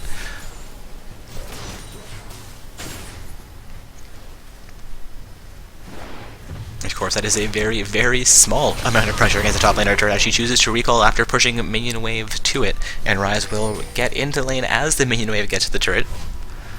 Looking, Varus and Zyra could also recall from the bottom, and Caitlyn and Soraka have already opted to do the same. Jace returning into the mid lane after, I believe, taking a blue buff from the Pantheon. Lee Sin on his red buff here as well. Of course, will be taking that one for himself.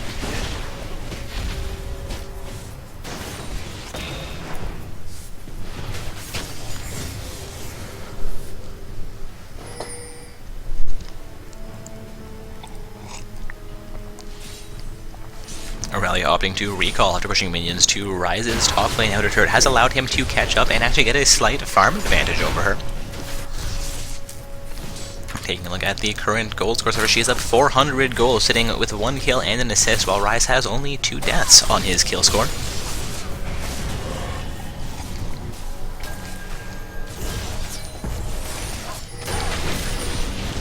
Caitlyn getting a nice exchange onto the Varus in the bottom lane, getting a few auto attacks, as well as we're going to see a gank coming in from Pantheon into the bottom lane. Zyra forces Soraka back onto her half of the map, but Caitlyn will continue the engagement. Pantheon, I believe, has not been spotted, but is choosing not to come into the lane for one reason or another at this time. Looking for Caitlyn and Soraka potentially to overextend it back onto their side of the map. Caitlyn will level just reaching 6 now, has Ace in the Hole available. Sun coming in from the Varus, I guess, and Pantheon stunning Caitlyn as well to follow up a little bit of a wombo combo. Pantheon will pick up that kill. Going to be the first kill for Reddit Team 140. Zyra getting a stun onto Jace in the mid-lane. College not getting her stun onto him, going to have a huge amount of damage exchange back onto Syndra in the mid-lane. Pantheon also using his ultimate. There's going to be a second kill for Reddit Team 140. They have now evened out the kill score. They are only 200 gold behind. They are coming back into this matchup. Aurelia using her ultimate might be enough to finish off the Ryze, but Ryze gets at that after using the health pot. He will get it behind his turret with about 100 HP remaining, and Pro Side will set up for their first dragon of the game at the 9.5 minute mark. Lee Sin throwing a Q lets them know that he is around and available, but he will not be able to get into the base. Soraka looking to contest, but it's going to go down to the smite from Pantheon, going to give Reddit Team 140 a slight gold advantage in the first round of play. We saw them go 5 dragons to 0 against their opponents. This could be how they look to pick up their advantage, how they look to get ahead enough to start making some plays here, though we did just see them pick up 2 kills and even out that kill score moments ago as well. Lee Sin looking to clear out the vision ward placed down from the pro side in the dragon pit. Soraka and Caitlyn can pressure against the bottom lane outer turret, looking for the first turret of the game. Varus and Zyra are about 7 seconds out. Turret's down to about half HP. I do not believe they're going to have quite enough damage at this point in the game to finish that off. Jace coming back into the mid lane will be under a sight ward from the Syndra. Vision ward placed in by Jace has allowed him to spot out the sight ward placed over his wall in the mid lane. Pantheon farming out onto his red buff, going to be slightly empowered by that, looking for another gank into either the mid or top lane fairly soon.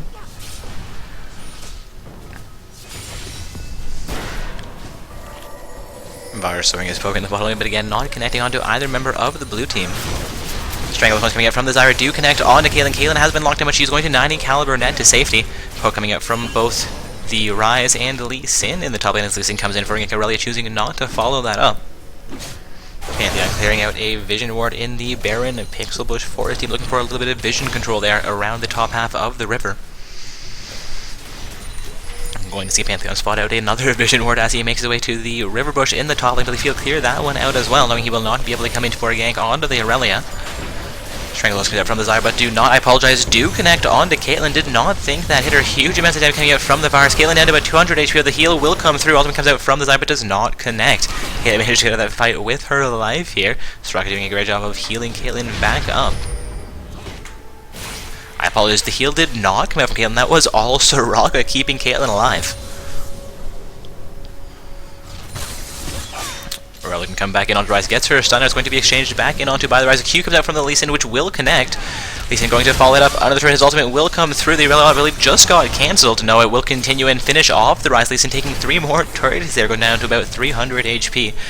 Zyra and Varus still in the bottom lane against the Caitlyn Soraka pairing. Zyra has just gotten a sight ward placed into the blue side Tribush. Want to see a Pantheon coming into the mid lane, but Syndra will make her way to safety. Poke coming through from the Varus actually connects onto the Caitlyn. It's going to be a well-placed poke coming through.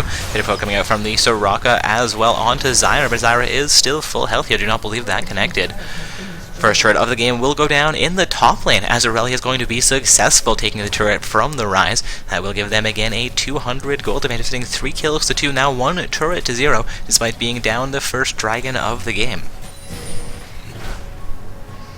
Again, guys, this is UIC on the blue side with Reddit Team 140 on the purple side. This is round 2, the quarterfinals of Not So Stock Gaming's semi-pro tournament for November 8th.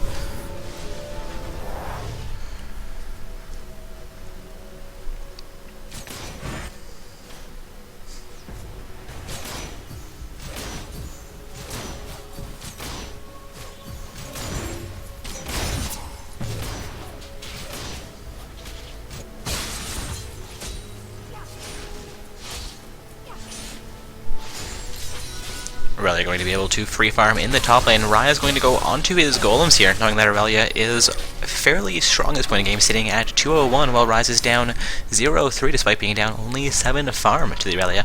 Opting to pick up golems at that time is a great choice for him.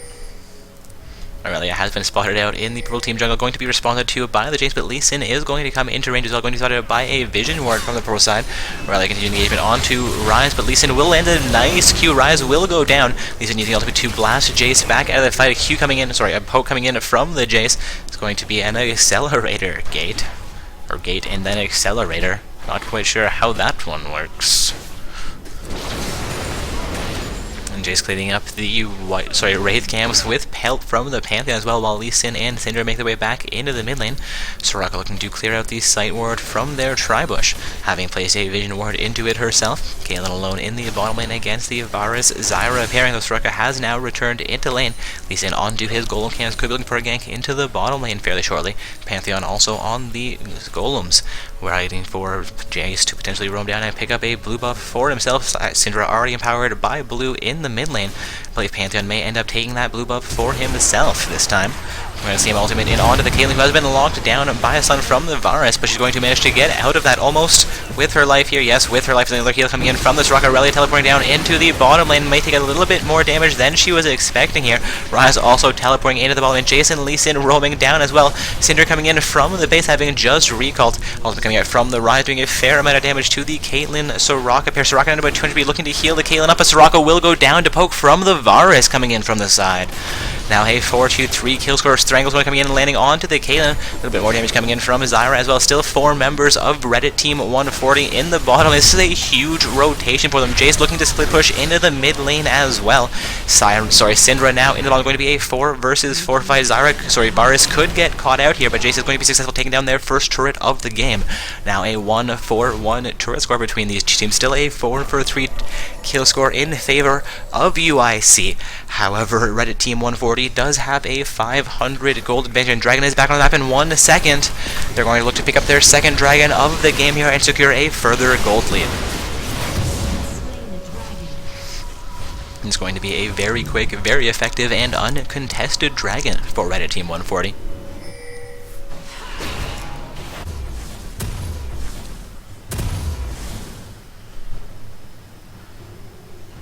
Three members of UIC looking to respond to that by taking down the mid lane outer turret. Most of the damage from the Syndra, Aurelia, and Soraka will be enough. All members from Reddit Team 140 having just recalled after taking down Dragon. Caitlyn picks up the Golem camp for herself, looking at the kill scores in the bottom lane. Caitlyn and Soraka have both 1 kill apiece taken from them. That is 1 death on both of them, while Varus and Zyra have not died, but Varus only has 1 kill at this time, both of them with 2 assists. Aurelia engages onto Jace in the mid lane. Zyra coming up from behind. Lee Sin coming in from the side as well. Jace getting fairly low. Jace will go down to the Aurelia. Going to be a double kill for Aurelia as Zyra goes down as well. Very well played by UIC. Now sitting 6 kills to 3. They have secured themselves roughly a 700 gold lead. Caitlyn picking up the bottom lane outer turret as well here. Aurelia, Soraka, and Lee Sin could be able to pick up this mid lane inner turret. However, Varus and Ryze, as well as Pantheon now, are coming in to defend it. All of them coming out from the Ryze does a fair amount of damage to the Aurelia. Soraka, but Soraka will flash away. But Caitlyn and Zyra will be successful split pushing down into the bottom lane, picking up an inner turret for their efforts. Soraka will recall from her jungle while Lee Sin picks up a wolf camp, and Aurelia roams to defend, returns to her lane to defend against minion pressure. Jace in the bottom lane relieving pressure from that lane, looking to head back into the mid lane while Varus and Ryze exert pressure.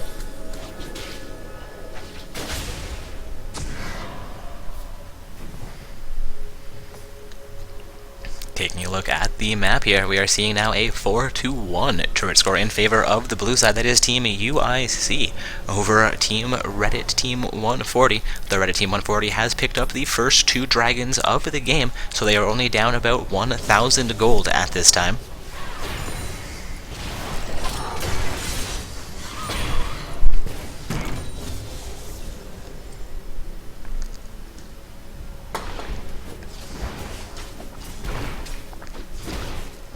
Forms of Pearl Seed sieging down onto the top lane. Outer turret will be successful in taking it down fairly quickly. Going to see Ryze and Pantheon begin to recall, while Varus and Zyra make their way into the jungle, potentially roaming into the mid lane, defending against the advance from UIC towards that inner turret. All 5 members of UIC into the mid lane. Varus and Zyra looking to defend it with help from the Jace. Syndra could be overextended here as the rest of our team has roamed away. Syndra will go down. Soraka almost comes into range to try and assist the Zyra, but assist the Syndra, but it's going to be not quite enough. We now have 3 members of Reddit Team 140 sieging down into the mid lane, looking to respond to this after picking up that kill by taking down their inner turret as well. Pantheon coming in from behind to make it a 4-man assault. Aurelia will make her way to the mid lane. Soraka as well as Caitlyn making their way to the mid lane as well. Lee Sin coming in from the side a little bit late here, but will make his way to the fight. The turret down to about a quarter HP. Lee Sin going to land a nicely timed Q, but it could be not quite enough. Lee Sin will go down in nicely timed Q, a nice poke coming out from the Jace. Jace actually picking up a blue buff there, I believe, from the Lee Sin.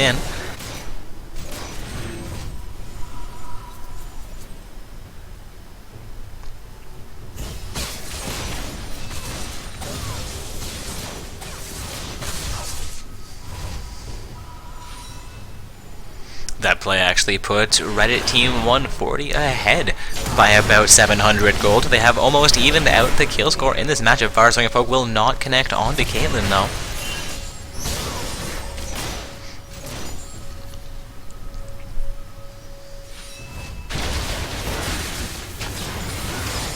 Reddit Team 140 looking to relieve pressure from the mid lane here.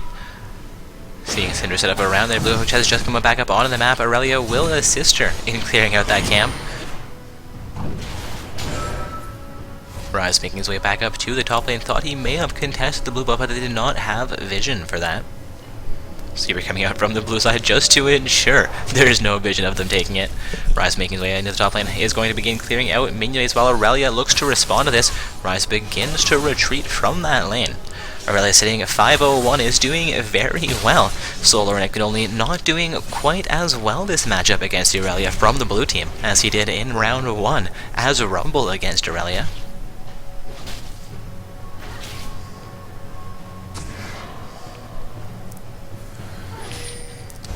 Zyra sitting in the river in the pixel bush by the dragon pit has been spotted out by the Lee Sin. Purple side pings coming out towards that bush. Pantheon is in range, but no summoners will choose to engage. Just coming out from the Lee Sin. He is aware he's been spotted out. Pantheon getting a little bit of poke onto Lee Sin. Throwing the Q back at Pantheon will not connect, however. Syndra waiting in the wing behind the wall by mid lane.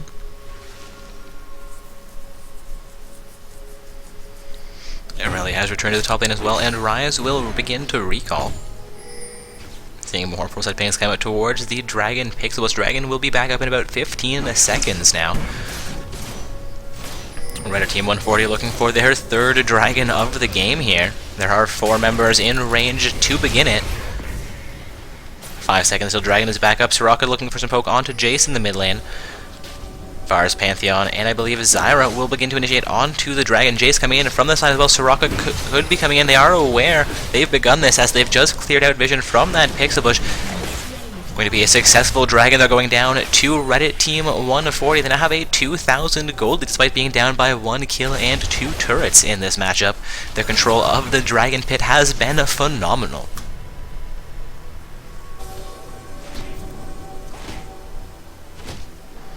Lee Sin using a sweeper into the dragon. Pixel Bush clears out a sight ward from the purple side. Again, guys, this is UIC on the blue side, doing very well as far as objective control in the turret area is concerned. I also believe, looking at the scoreboard, they are doing fairly well as far as farm is concerned. Only their mid laner so far being outdone in this score.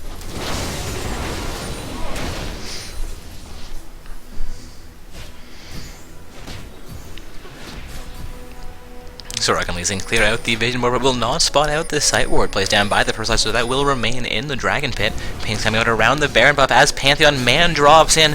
All 5 members of Reddit Team 410-1 Reddit Team 140 are in the Baron pit. It's going to be contested as Lee Sin, Syndra, Caitlyn, and Aurelia come into range. Reddit Team 140 will fall off of the engagement. Zyra will go down, going to be the first kill in this fight. Pings coming out towards the mid lane from the blue team. Going to go for a mid lane inner turret here as opposed to continuing the fight around the Baron pit. Seeing recalls affected by both the Pantheon and Jace, while Ryze and Varus roam towards the mid lane. Going to be a little bit too late to save this turret. Poke missing from Varus coming out towards Syndra. That could have been enough damage really to pick up a kill, as she is fairly low and he is fairly powerful. Still seeing Varus with no deaths at this point in the matchup. Looking like Varus and Aurelia are the only summoners who have not yet died. We'll see who ends up going down first tonight.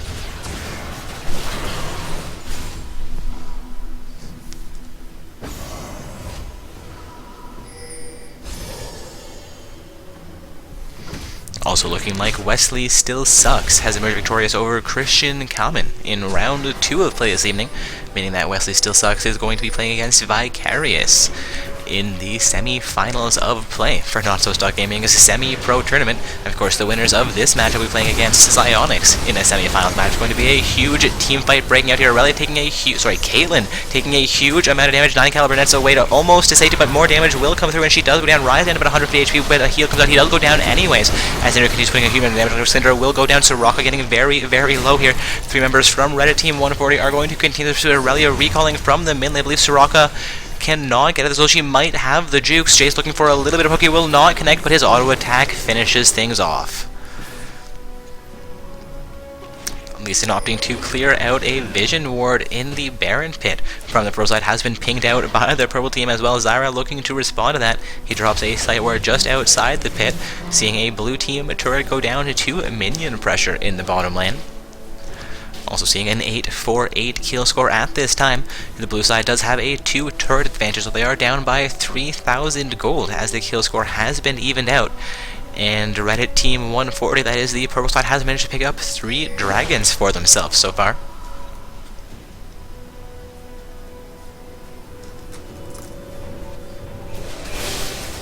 Any questions about, is this an NA tournament? Indeed, we are playing on NA currently. Get the bracket posted into Twitch chat for you. More information about our tournaments in general are available from that website as well.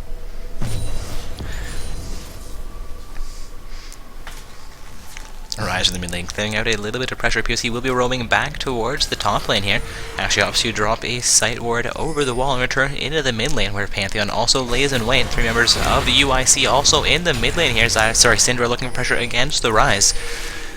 We have Lee Sin and Soraka also in range too. It is now 4 members of Reddit Team 140 in range here. We're going to potentially initiate back onto Baron. A vision ward will be placed down. The sight ward from Lee Sin has been spotted and cleared out by the Jace.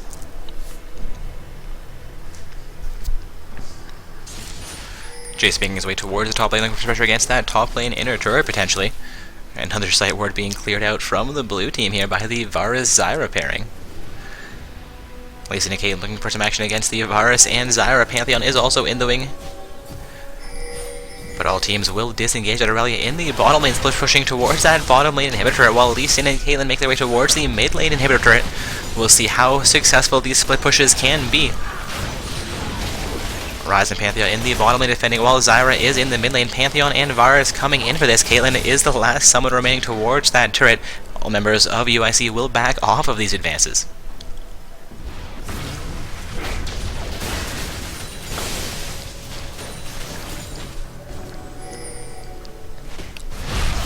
Blue side ping coming out towards the Baron pit here. That's going to be 1 vision ward. Make that 2 vision wards getting cleared out. There is still a sight ward from the pro side inside the Baron pit. Aurelia once again split pushing down into the bottom lane. She believes she will begin to recall here as she gets minions towards the turret. Actually cancels recall and makes her way towards the turret as well. Rise will be responding to this. 4 members of Reddit Team 140 are in the mid lane and the upper half of the jungle, so only Rise able to respond to Aurelia at this time, though it appears that Jace and Zyra may choose to do the same. Varus will pick up a red buff for himself while Pantheon makes his way towards the top lane. Seeing a little bit of pressure exerted from the purple side into the top lane here, but it appears that the next minion wave will manage to more or less even that out. Poke coming in from Varus onto Syndra as she clears out a ward in the Baron Pixel Bush. Ping coming up from blue team onto Dragon. They are aware it's just come up. Jace already engaging onto Dragon here. I apologize, ping coming up from blue side onto Dragon. I believe I may have said Baron accidentally. Seeing Rise and Jace engaging onto Dragon here. Lee Sin and Syndra clearing out vision in the Baron pit. Pro side may be a little bit where the Baron has just been engaged. They have succeeded taking down Dragon with assistance from the Pantheon, are going to make their way up to the top half of the map. Varus and Zyra already in range to contest around the Baron pit. We're seeing 3 members, 4 members, now 5 members of UIC waiting in the wing for an advantage here. There's going to be a 4-man advance down the mid lane from Reddit Team 140, going to be counter-engaged onto as Syndra takes a huge amount of pressure. Pantheon will get blasted back by the Lee Sin. Lee Sin will get stunned out though. Shutdown coming out onto Aurelia from the Rise. Going to be a 1-for-1 trade as Pantheon has gone down as well. Also coming out from the Zyra gets a huge amount of damage onto the Caitlyn. Caitlyn will go down. Rise getting fairly low here. Jace getting fairly low here. Zyra going to be the first summoner, the second summoner from the person that will be going down here. A 2-for-2 exchange so far in this fight. Jace and Rise very, very low. Though Varus is still remaining with half of his HP, we're seeing Soraka and Lee Sin in the same situations, and Syndra just above half HP here. It appears they're going to make their way towards the bottom half of the map, potentially mitigating pressure from the bottom lane minion pressure here. It appears that they were actually going to try and make a Dragon play there, but Pro side was successful, already clearing out Dragon after it came back up. Taking a look at the scoreboard here, we are now 10 kills for 10. Both teams picking up 2 kills in that last fight, coming up from 8 kills for 8. Still a 5-turret to 3-turret score in favor of UIC. However, Reddit Team 140 is still up 3,000 gold over UIC. Again, UIC on the blue side with Reddit Team 140 on the purple side. This is round 2, the quarterfinals of Not So Stock Gaming's semi-pro tournament.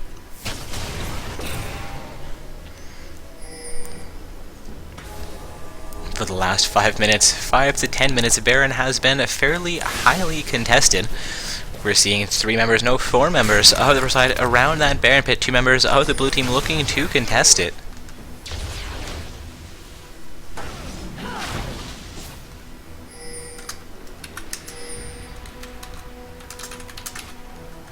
Hitting the wrong buttons here. I apologize, guys. I have just, trying to, I believe that's, no, wrong one. Tab. Trying to unbreak everything. There we go. I apologize, everybody. Syndra will go down as Pro Team makes a great pick. Looking like they could actually set up for a successful Baron here. This would be the first Baron of the game. I suspect it will be highly contested still, despite them having just taken down the Syndra. Caitlyn for pressure into the mid lane against the inhibitor turret. Aurelia looking for pressure against the bottom lane inhibitor turret. This will be a paid-for Baron, despite Lee Sin not being able to try and come in there. Teleport coming out from Ryze into the bottom lane will be enough to stop the advance from Aurelia, but Caitlyn and Soraka are now on that mid lane inhibitor turret. Aurelia roaming towards the mid lane as well. It's going to be a successful turret for the Caitlyn. However, Caitlyn takes a huge amount of pressure from the Ryze Pantheon. Also, man dropping in. Of course, Soraka will get caught out. A kill coming over onto Varus.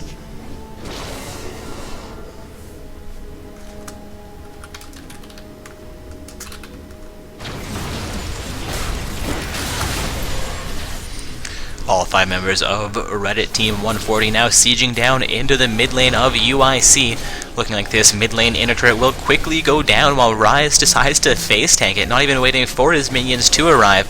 Going to quickly carry out this minion wave in the mid lane once again as they get to the mid lane inhibitor turret. Again, Caitlyn was successful taking down their mid lane inhibitor. They are looking to respond to that.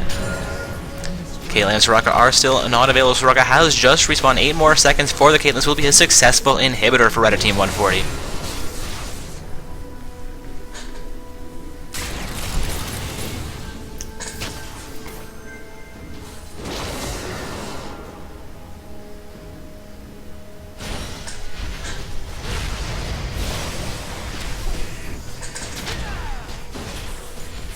A little bit of a lull in the action here as UIC looks to mitigate pressure from the mid lane, having just lost their mid lane inhibitor. Aurelia, Syndra, and Soraka will finish off that first super minion as it makes its way up to the midpoint of the mid lane. Lee Sin queuing in onto Purple Team's blue buff here, looking for a little bit of counter jungle. Again, they are down about 6,000 gold at this point. They are now down 3 kills and still ahead by 1 turret despite just losing their inhibitor. It's been a very close matchup so far. This is still anybody's game. The next pick, well, the next ace for sure, but the next pick could be the end of this matchup.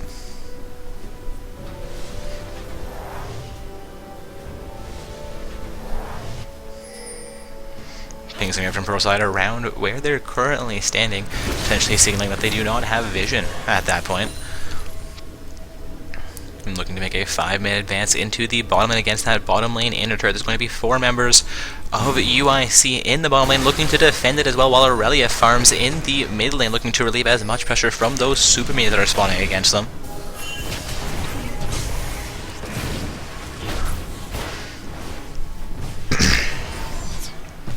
Seems like UIC is going to be fairly successful holding up this mid lane inner turret.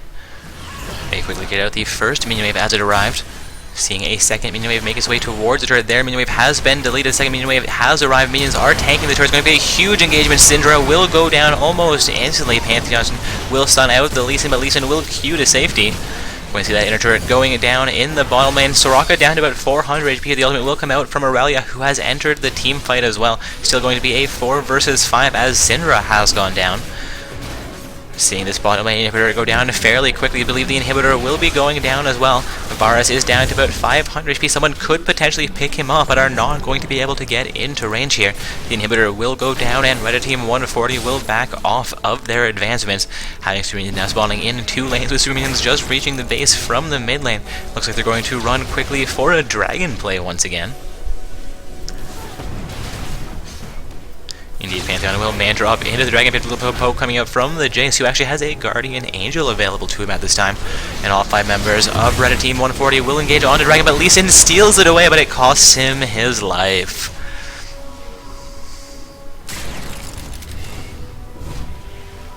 If Lee Sin had managed to get out of that, that would have been one of the most impressive steals I have ever seen.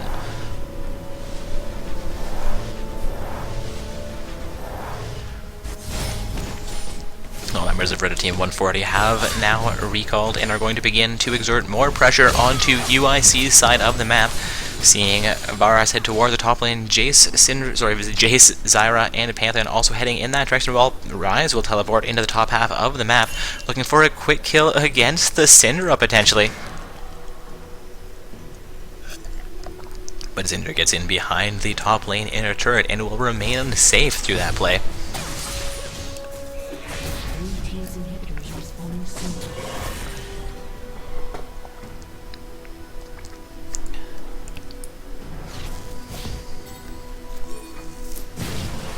From the blue side into the top lane, they know they need to defend these turrets. We have all 5 members of Red Team 140 sieging down onto the mid lane turret. Ryze again choosing to face tank it. We're going to Zeeper side now, siege down onto the blue team inhibitor turret in the top. And this is the last inhibitor remaining for UIC. We're now seeing Red Team 140 up 8 turrets to 6. The first time they have had a turret advantage in this game, now picking up the 9th turret of the game for their team. They're going to go into the 5 members of Red Team 140. Lee Sin going to follow things up. Varus and Ryze have been deleted. This could be a huge throw. We could be seeing Red Team 140 getting deleted from the map. We could actually see UIC walk into their base and finish it. 45 seconds until any of those summoners come back on the map, and that's going to be an ace. If their Nexus turrets can survive the Superbeams hammering away on them long enough, they could potentially end the game in their favor right here. Aurelia making her way towards the mid lane inhibitor. Lee Sin and Caitlyn following up Syndra in their base. The Nexus turret has gone down. Soraka looking to keep that alive as well. Both of those summoners getting very, very low here. I believe they will not have enough time to end this, so they will respond with at least this inhibitor. 10 seconds now until Varus is onto the map. Unfortunately, they did not have enough damage. There is so much pressure against them that they could not end the game after that ace. Of course, this gives Red Team 140 a second chance to come back and win the game. UIC having no Nexus turrets remaining here. Their bottom lane inhibitor coming back up fairly shortly though. Now a 15-for-15 kill score, an 11-for-6 turret score in favor of Red Team 140. I believe they've also picked up 4 dragons to UIC's 1. An amazing steal from the Lee Sin.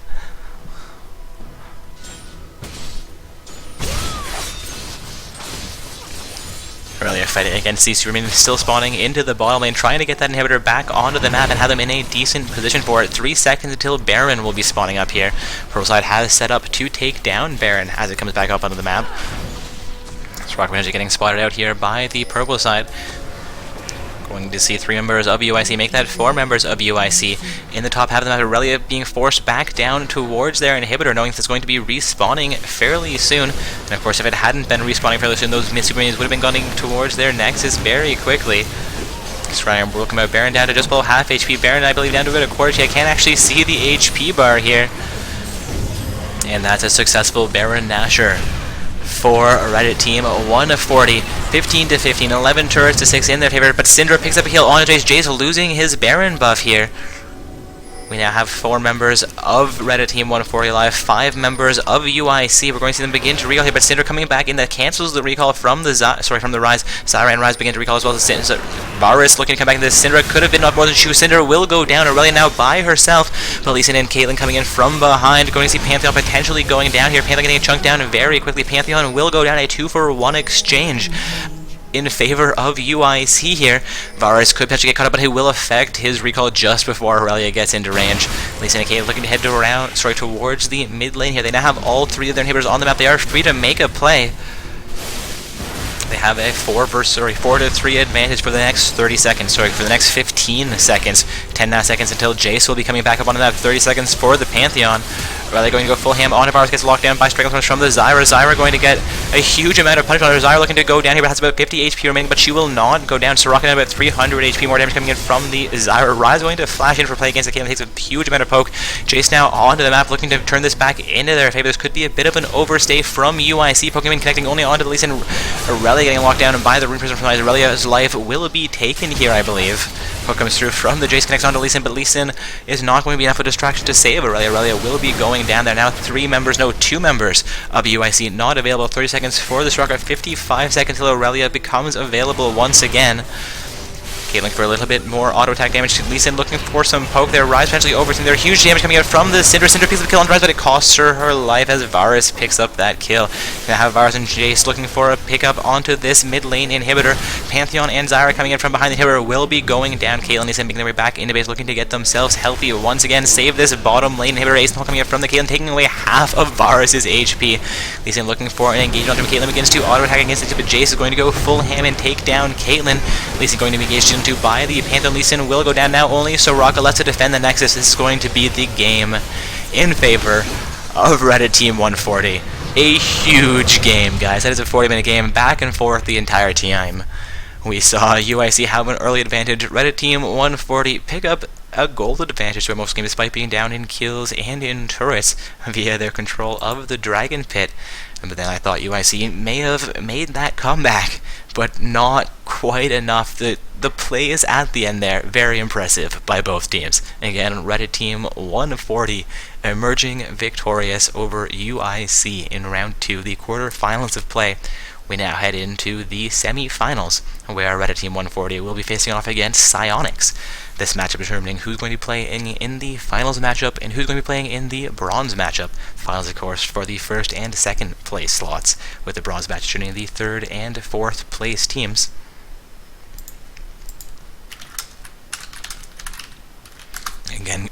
Again, guys, heading into round 3, the semi-finals of play. Going to be Reddit Team 140 facing off against Psyonix in this semi-finals matchup. And of course, semi-finals matchup between Wesley Still Sucks and Vicarious would have started a little while ago, as Wesley Still Sucks defeated Christian Comet while we were watching that last round 2 game.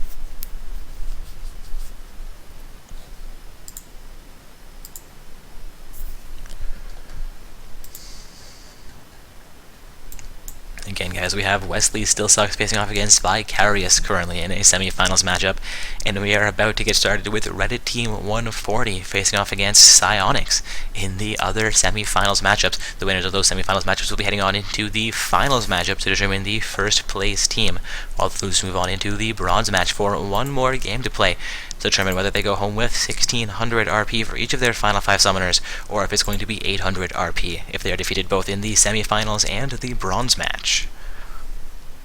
And of course, getting 800 RP for both of your summoners after winning 1 or 2 games and then losing 2 games, not a terrible reward.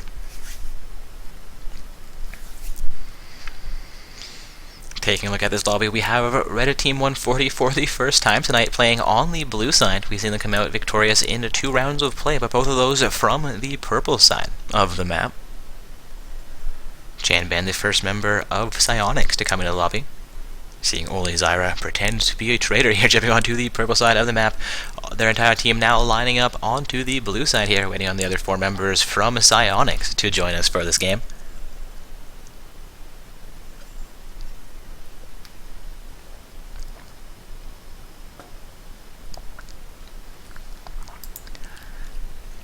Again, guys, we are heading into the semi-finals of tonight's semi-pro tournament. We have Reddit Team 140 as our blue team, with Psyonix as our purple team. Both of these teams have emerged victorious through at least 1 round of play. Reddit Team 140 starting out in round 1, one of 4 teams to have to fight a round 1 game, while Psyonix started out in round 2, one of 6 teams with round 1 buys in order to make the bracket form up the way that it needs to have quarters, semis, and finals matches with 8, 4, and 4, or 2, depending on how you look at the bronze match in that scenario, teams. Seeing 10 summoners now into this lobby.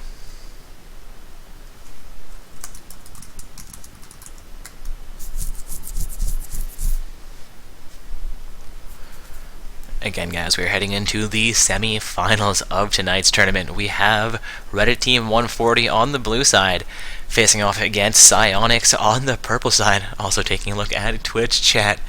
Looks like Ethos and another member of, I apologize, UIC in Twitch chat saying they couldn't really contest them. They didn't have the vision for it. I was a member of Reddit Team 140 responding with that they had better vision control. I saw decent vision exerted by both teams, but indeed the purple side of that game did have extreme ward placements coming out.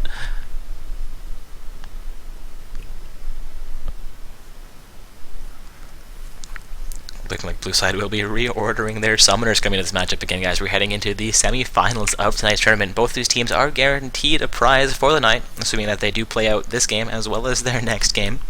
You do have to play to get your prizes. But again, all four teams here will be receiving prizing for their play tonight, assuming that they do play out those two games. The team that wins this matchup heading on into the finals match, where they get to play one more game to determine whether they get the first place or second place prize package. The losers getting one more chance to play in that bronze matchup, where they determine the third and fourth place teams. Of course, all of those teams do get some form of prize package for the evening. Again, the first place team going home with, I believe, 16,000 RP. That is 3,200 RP for each of their final 5 summoners. And on top of that, they also get a Triumphant Rise skin each for a total of 5 Triumphant Rise skins. Second place team getting, I believe, is either 12 or 14,000 RP, whatever 2,400 times 5 is. Following that up by 1,600 times 5 for the third place team and 800 for each of the final 5 summoners on the fourth place team for the evening. Again, that is a 40,000 RP prize pool with those 5 Triumphant Rise skins as well. And we're seeing blue side ask if purple team is ready to go. Again, guys, this is Reddit Team 140 on the blue side with Psyonix on the purple side, heading into the semi-finals of play for our November 8th tournament. It's going to be a semi-pro tournament where summoners must be ranked between Gold 5 and Diamond 1 in order to participate. No response from Psyonix. They have all 5 of their members sitting in the lobby waiting to play the game, but they may all be looking over at tools such as LolKing and OPGG to see what they need to ban out.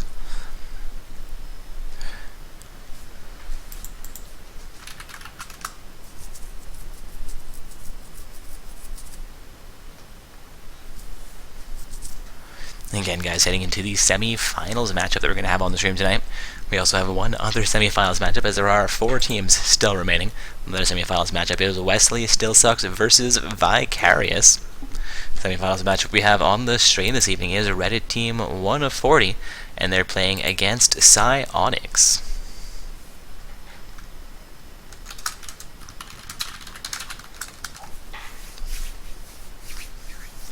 Seeing Bid Student jump into our lobby here, looking like a level 1 summoner. And he's going to quickly disappear, being stuck in a spectator slot, potentially looking for a custom game to play out very, very safely.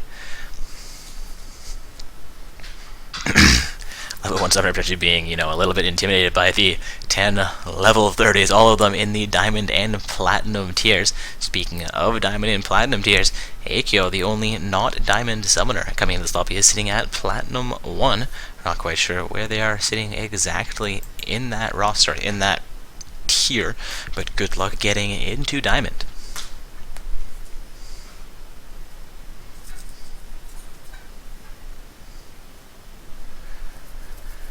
Again, guys, heading into round 3, the semi-finals of play for tonight's tournament. We have Reddit Team 140 playing on the blue side, with Psyonix playing on the purple side for this matchup. We've seen Reddit Team 140 play in 2 matches so far. In round 1, they defeated Lords of Cocker, and in round 2, they managed to defeat UIC, though both of those games were fairly close. It seemed like Reddit Team 140 did have a slight advantage throughout most of their play in both of those games, despite them being as close as they were. Also, Psyonix managed to defeat Sinister 5 in their first game of the evening, though that game was in the second round, so they've only played 1 game in order to get to the position they are currently sitting in. And we have Reddit Team 140 playing on the blue side, facing off against Psyonix on the purple side in this semi-finals matchup for Not So Stock Gaming's semi-pro tournament. Also, I will get that bracket link, which I am showing onto the screen currently, back posted into Twitch chat for you guys. From that link, you can also check out the rest of our website, where we have our featured streamers tab if you're ever interested in watching some of our community participants play in their solo queue or their unranked games or non-tournament games, whatever they do on their individual streams, as well as a team finder feature if you guys are interested in participating in future not-so-stock gaming events. You can either post yourself as a free agent looking to join a team, or you can post a team looking to recruit a few people to play for them. And of course, our schedule for at least November is currently on the website in that tournament/schedule tab. Of course, our December schedule will be coming out towards the end of this month. Getting reports that the pro side is now ready to go. Looking like we're heading into the semi-finals of Not-So-Stock Gaming Tournament. I hear champion selection. Blue side will quickly ban out Ari. Again, guys, Reddit Team 140 on the blue side this evening. Psyonix on the purple side. This is a semi-finals matchup for Not-So-Stock Gaming's semi-pro tournament for November 8th. Hopefully you all know what day it is today. Waiting on Chanban to ban out a champion. And Psyonix will opt to ban Jace. We saw Jace played fairly well in Reddit Team 140's last game of play. Reddit Team 140 opting to ban out Thresh from this matchup.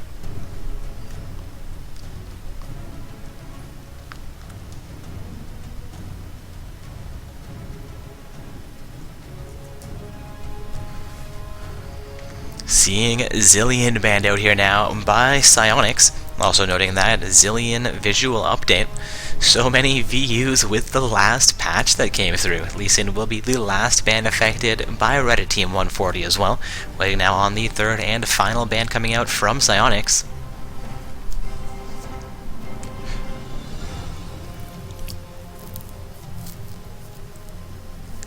Chanban, what you ban, man? That's right, I went there. 5 seconds remaining for Psyonix to finalize their last ban. 2, 1, and it's going to be a Janna ban taking in last second.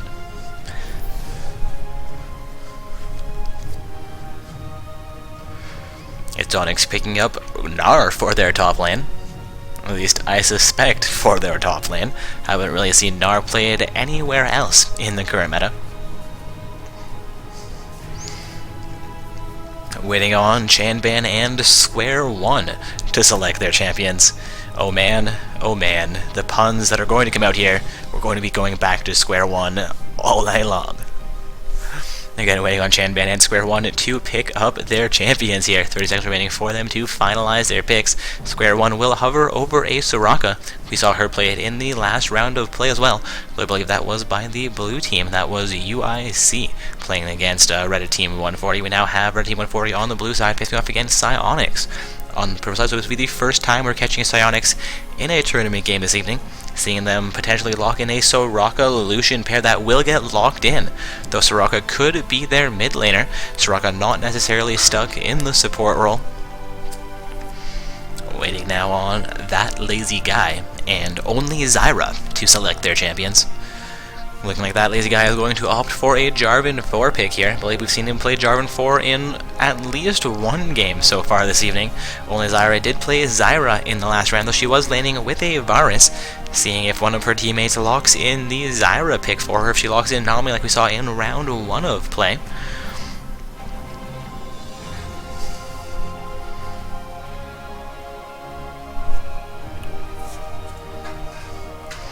Seeming like they're not quite sure what they need to pick up here. Selecting their ADC is not necessarily highest priority, nor is their support, with the purple team showing both their ADC and their support at this time. But Varus will be locked in, opting not to show their mid laner into their picks currently.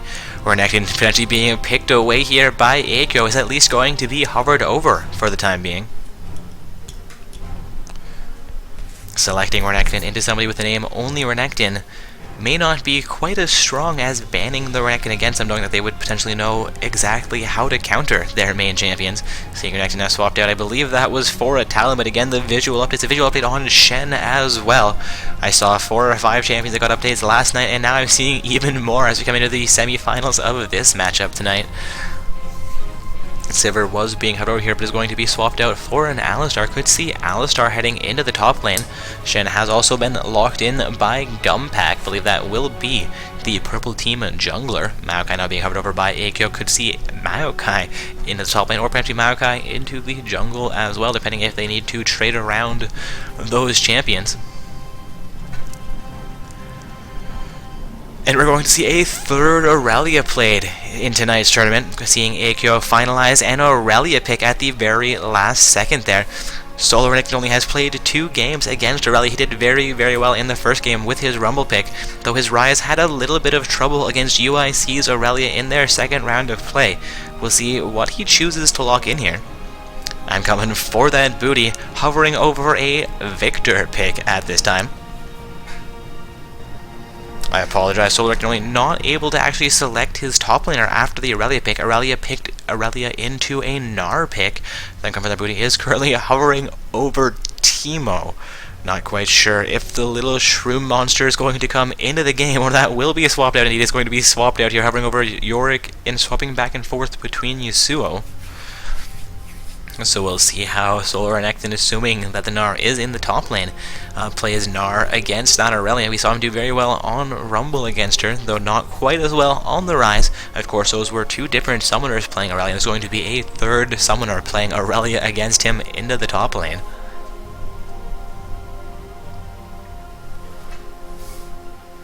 And Kevin Booty chooses to lock in an Orianna here. Going to be the first time we see him playing on Orianna, though we saw him play against one in the first round of play.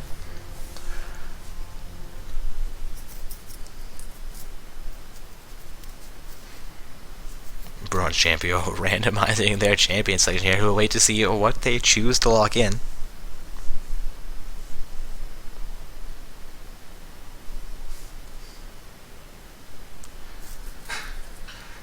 Looking like Udyr could get selected here. They'll get swapped out for a Zed. Still 15 seconds remaining. Gragas now showing. Getting to see all those visual updates as Bronze Champion demos every champion splash.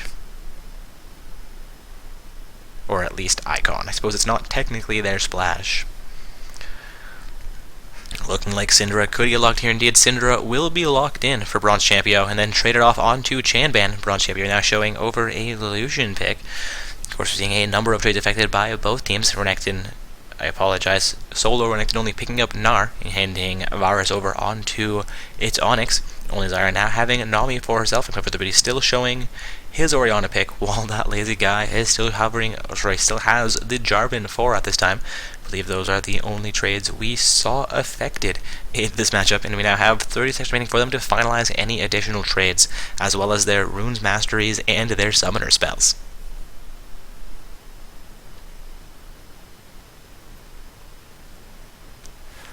Mudkip Law reporting that Jarvan 4 looks like Tryndamere with the new splash art, and indeed, when I saw him last night for the first time, I thought I was looking at Tryndamere as well, so I agree with you there. It's kind of a weird update.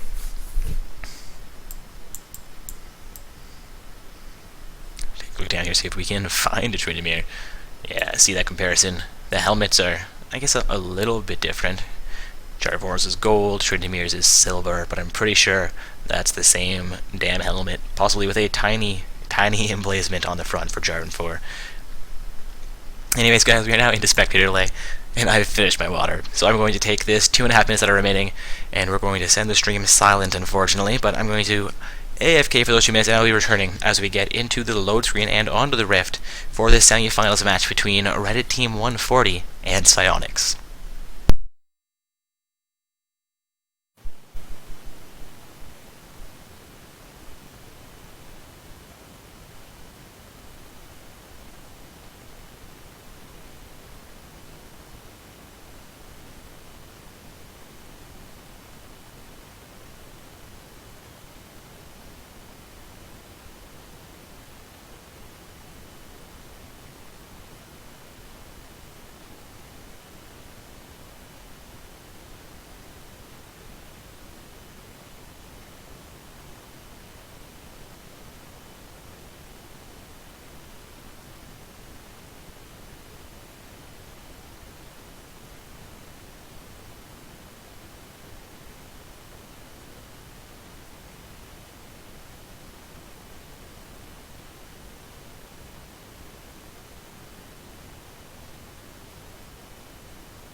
Welcome to Summoner's Rift.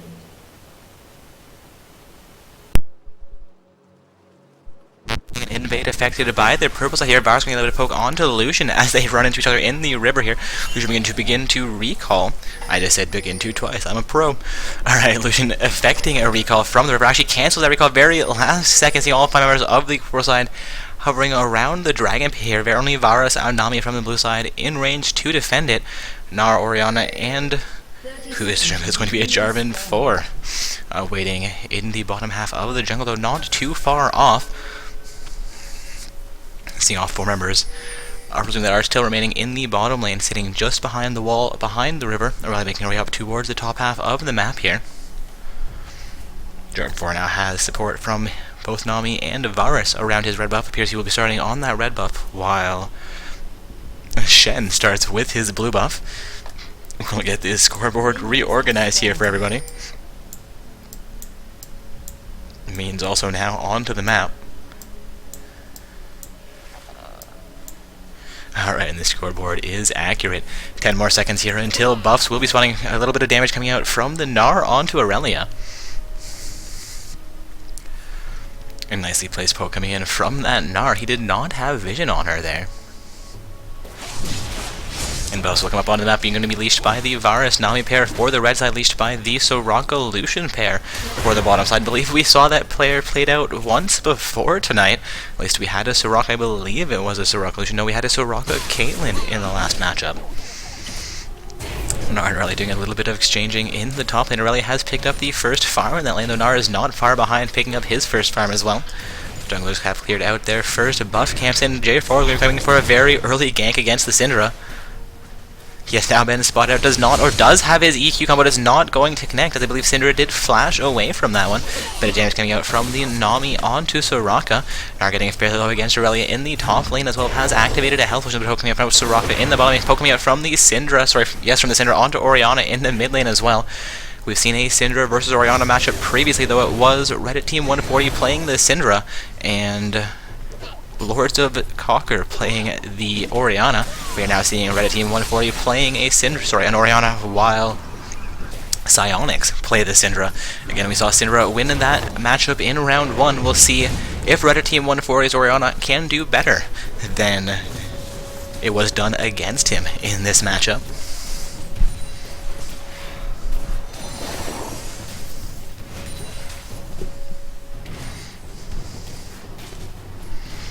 About 3.5 minutes into this game, we have not seen First Blood come out yet. Both junglers have also just picked up their first buffs here. Their second buffs here.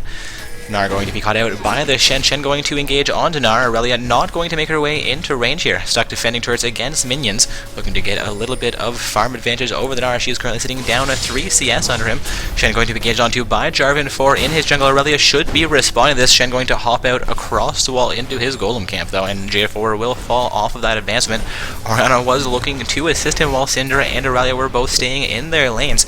Not a huge response, or not a huge team response, I should say, from Psionics in that play. Gnar is doing a little bit of pressure against Aurelia as she is stuck on her turret here. She has, however, caught up in farm to Gnar at this point.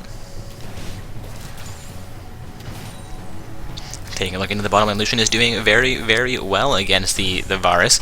Seeing Lucian do well against the Varus is not completely unexpected, though. Varus relying on his poke and having a little bit less mobility than Lucian does. Lucian is able to clean up the minion waves a little bit faster than Varus is. Alright, looking to engage onto Gnar in the top lane is going to fall off that advantage, though, taking a little bit of punishment for it from him. But what's coming out from the Nami will connect onto Lucian, poking me out from Varus as well. I apologize, that was onto Soraka, that gank into the mid lane, onto the Syndra. Syndra down to about 50 HP here. The sun comes out, connecting onto Orianna and Jarvan. But First Blood will come out for the Orianna. Ignite down onto Orianna, but it will not be enough to finish her off in the mid lane. It will be 1 kill for nothing, as Jarvan pulls off a very well-timed gank.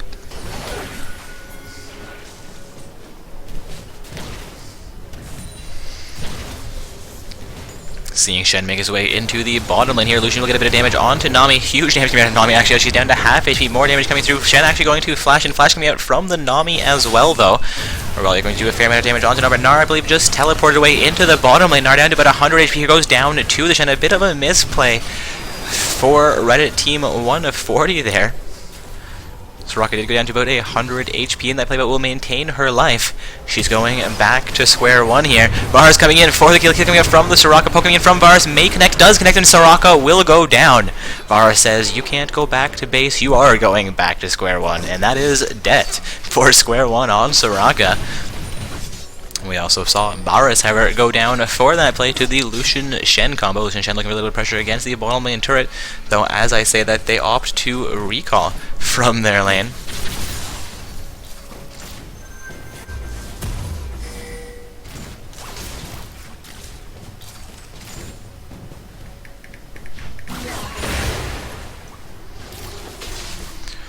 Seeing Jarvan coming in for a gank against Syndra once again. Here she'll make her way back towards the turret. The EQ combo will come out. Jarvan going to go full ham under that turret. Syndra down to about 200 HP. Orianna could have the damage to finish off, but it's not going to go through. She would take one more turret. Minion's going to do a little bit more damage here. She's fairly low.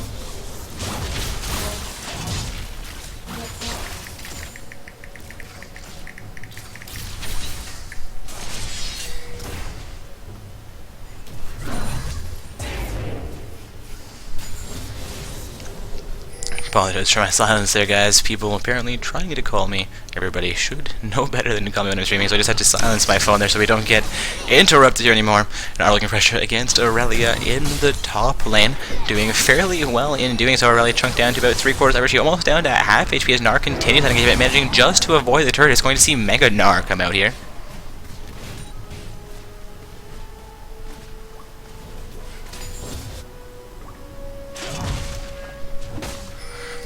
Jarvan forward, you manage to clear out a ward placed down from the pro team. A well-placed vision ward will allow them to clear out this site ward from Psyonix. Again, guys, we are watching Reddit Team 140 on the blue side face off against Psyonix on the purple side. Psyonix had an early advantage, though we are now seeing a 2-for-2 kill score and only a 200 gold advantage for Team Psyonix. Lucian is up about 12 farm over Varus, Syndra up about 8 farm over the Orianna, and Aurelia is down 3 farm to the Gnar. Taking a look at the collective goals, there's a 100 gold advantage for the Gnar. Shen seeming to have a little bit more gold than the Jarvan forward, about a 200 gold advantage over him. In the mid lane we see a 100 gold advantage for the Orianna, and again that 200 gold advantage for Lucian. In the bottom lane supports fairly even, though Soraka does have a slight advantage over the Nami.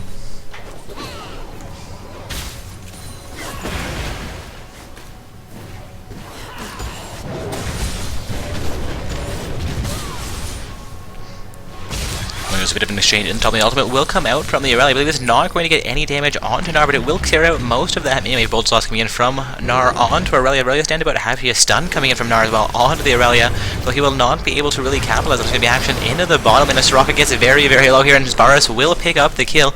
Lucian now by himself against the Varus Nami, pairing down about 300 feet. Flash will come out. Q from the Varus, not quite able to connect on Lucian. He will maintain his life here, activating a health pop. I believe he will begin to recall, or may try to stay in that lane and mitigate damage coming in against his turret. And of course a well-placed Q as well as an auto attack from the Varus could be enough to finish Lucian off, and with bubbles Nami could lock Lucian up for that to happen. Lucian coming back in against Gnar in the top lane is going to take a little bit of damage for it. Jarvan 4 going to come in against Shen in the top lane as well. Gnar going to look to assist him. Aurelia will be forced to respond. Time ultimate coming out from the Jarvan 4. Shen trying to ultimate away, but he will go down. Ultimate comes out from Syndra in the middle lane. Orianna has Ignite onto her as well as shield coming out. I believe a health pot has been popped as well. Orianna could survive that play. And she has begun to recall, and Syndra has got minions towards her turret and begin to roam towards the bottom lane or recall from that mid lane bush.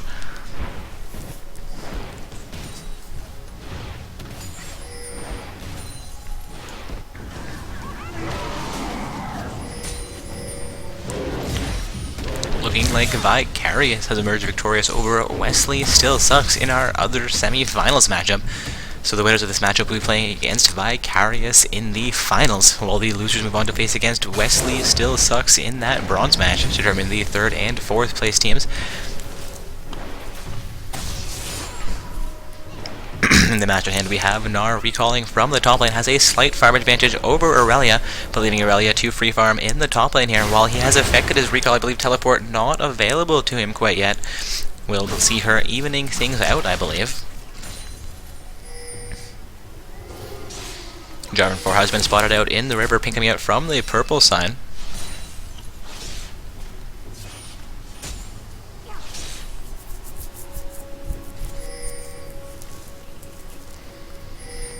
Looking like Psionics will be setting up for the first dragon of the game here at the 10:30 mark. I apologize, Shen opting to not go for the Dragon. Jordan 4 has not been spotted, but he has seen Shen. Orianna in the mid lane against the Syndra here. J4 again has not been spotted out yet, is still waiting in that bush to engage against Syndra. Ping's coming out from the blue side towards the bottom lane. River, Bush, Lucian, and Soraka are going to be facing up once again against the Nami Varus pair, but Jarvan 4 and Orianna are both going to roam towards the bottom lane. This could be Dragon getting set up for. Why do I bother saying Dragon? We see them roam towards it and again and head back towards the bottom lane. Going to be a 3 versus 2 situation in that bottom lane, while Gnar gets more pressure against Aurelia in the top lane. So you're looking for some roam into that top lane as well, while Shen comes to make it a 3 versus 3 fight in the bottom lane.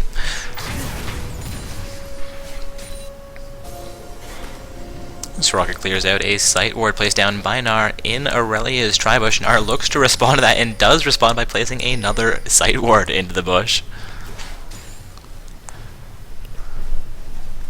Syndra back into the mid lane defending against Orianna, who has nearly got minions towards that mid lane outer turret. At the 11-minute mark, we have seen no turrets go down, no dragons be taken. Currently a 4-kill score, 2-2. That is 4 kills for Reddit Team 140 and 2 for Psionics, seeing only a 500 gold difference between these two teams at the 12-minute mark in this game. Orianna and Syndra fighting around Syndra's Wraith camp there. Orianna being a little bit brave, though she was aware of where the majority of Psionics were. Aurelia coming in against the Gnar. Both of those summoners getting fairly low here, not aware if Mega Gnar is available. Aurelia will be forced to flash out. She gets out of that with about 100 HP remaining, and Gnar chooses not to pursue.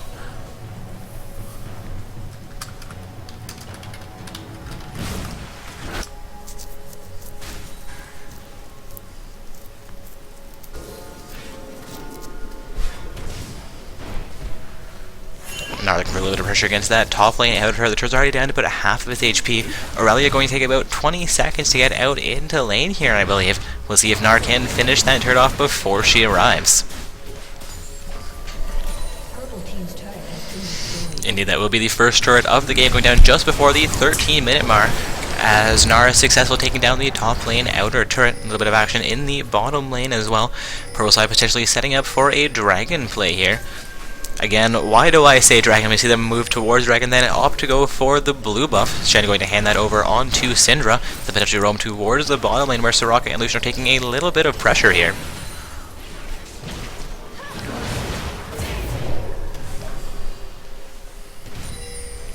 Again, guys, this is Reddit Team 140 on the blue side, and Psionics on the purple side. This is the semi-finals of play. Gonna get that bracket link posted back into Twitch chat momentarily. Probably already in there by the time I said there's gonna be action happening in the bottom lane. Shen, I believe, has ultimated down. Ultimate coming out from Nami as well. Shen will go down in this fight. Aurelia could be in trouble as well. Culling going to come out from the Lucian, going to be locked in by Jarvan 4's ult. However, Aurelia and Lucian getting very, very low here. I believe Soraka's ult has already been utilized, and Soraka will go down to one more poke coming out from the Gnar.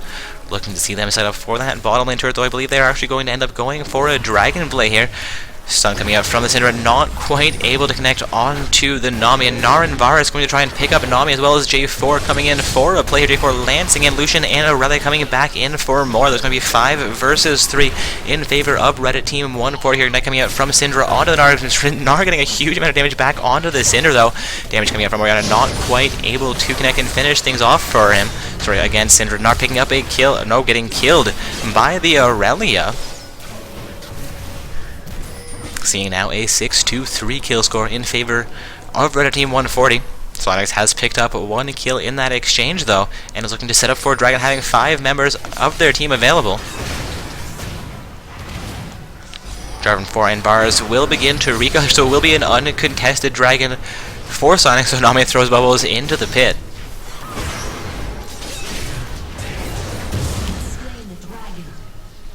That is more or less exactly what Psionics needed there. They were down in kills. They're still down in kills. They're down 1 turret. But that dragon just put them back into this game. They're now down only 1,000 gold.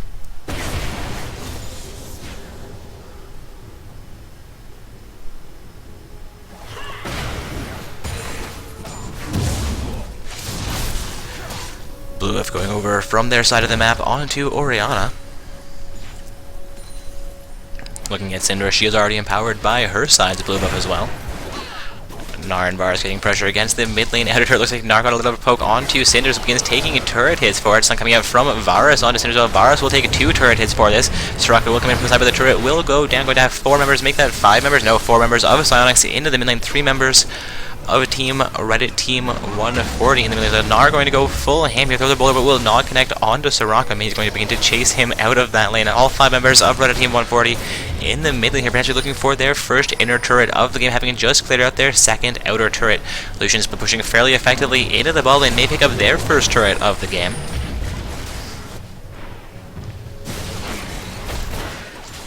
With 4 members hammering away on this inner turret, I believe it will be going down momentarily.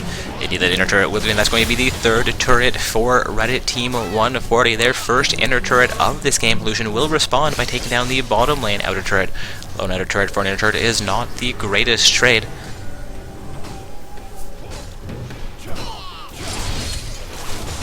With minions pressuring against the inner turret in the top lane, Red Team 140 will respond to that and begin to hammer away on this inner turret as well, looking for their 4th turret of the game.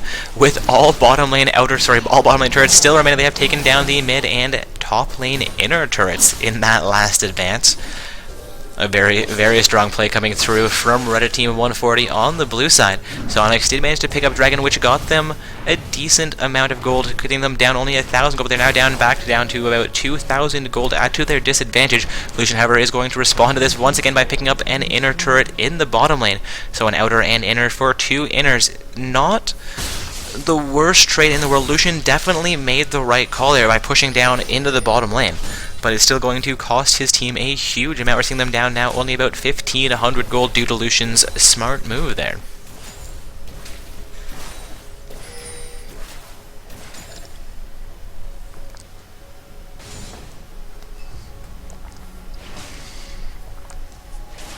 Nami spots out a vision ward placed down by the purple side. Going to let Orianna actually get the last hit on that though.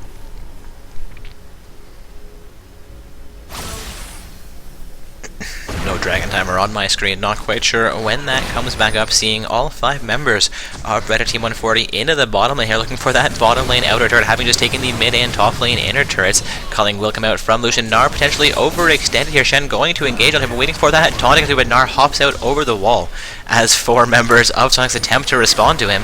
Rather making her way into the bottom lane as well. Going to have a 5 versus 5 siege. Stun coming out from Varus onto the Lucian. Lucian will get deleted as I believe 2 more ultimates come out there. The bottom lane turret could be going down, will be going down as Syndra tries to make her way to safety. Gnar going to go full ham. Shen will be interrupting him, but Shen will go down for it. Seeing now an 8-kill, 2-3 kill score in favor of Reddit Team 140. Psyonix is also down 3 turrets with a 5-2 turret score. They are down only 3,000 gold as we approach the 20-minute mark of this game. It seems like Reddit Team 140 has a distinct advantage, but it's not a huge gold advantage. That's going to be less than 1,000 gold onto each summoner in their advantage.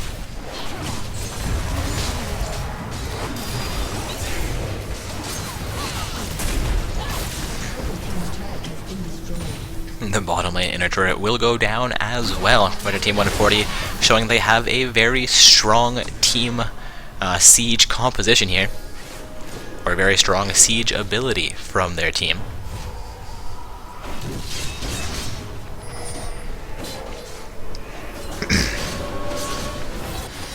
Shen looking to clear out his white camp, stay as relevant as he can, get as much gold as he can for his team here. Sitting at 132 has not been doing all that well compared to Jarvan 4's 204 with 67 farm to Shen's 53. Looking at the scoreboard here, it appears that Jarvan 4 has roughly a 1,000 gold advantage over the Shen. Gnar looking like he is over Aurelia by about 1,200 gold. Mid laners sitting fairly even, or having only a 300 gold advantage, while the bottom lane pairs are deadlocked. Though Varus, I guess, has roughly a 100 gold advantage over the Lucian. Looking like Nami also has a distinct advantage over Soraka at this time. And as we are approaching a 5,000 gold team advantage for Reddit Team 140 over Psyonix, they are going to be having an average of about 1,000 gold for each champion over their laning opponents. Of course, that's not exactly the case with the Orianna. She's only up 400 gold over Syndra, but it does go back and forth depending on who's getting those kills, who's getting the assists, who's taking CS, who's doing how well. Anyways, Jarvan 4 is going to come in against Syndra as well as the Soraka. Syndra will get locked down inside of that, and Syndra will go down to the 4-man advance. Or make that 5-man advance. Where's their 5th member? I cannot see. There comes Varus coming in a little bit late to that team, but it was a 4 versus 5 fight, potentially in favor, actually, of Psionics. So they did lose their Syndra very quickly as Jarvan 4 made a huge and aggressive play for his team. They're going to attempt to set up for Baron, potentially, here. But there are still 4 members of Psionics left to defend this. They do now have Vision as Soraka places a side ward into the pit. Really wrapping around from the side with with Shen as well. Lucian looking to come back up as he gets some minion pressure into the the top lane as well. Looking up the blue side will fall off of their Baron pursuit.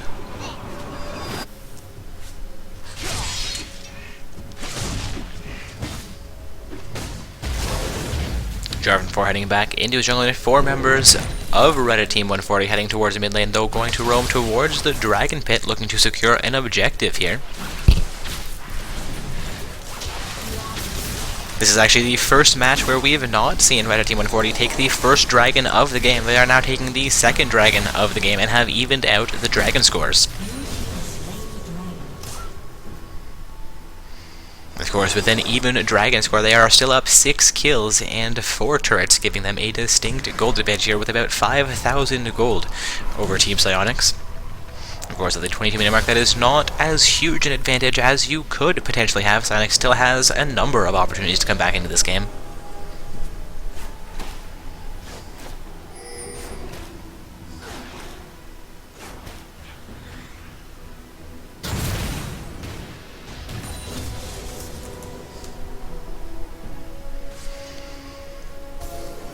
Seeing Bros make their way towards the top half of the map, a sweeper will come out around the Wraith camp. Not quite sure what the objective of that one was. Potentially looking for the bush to be cleared out before the Wraith camp.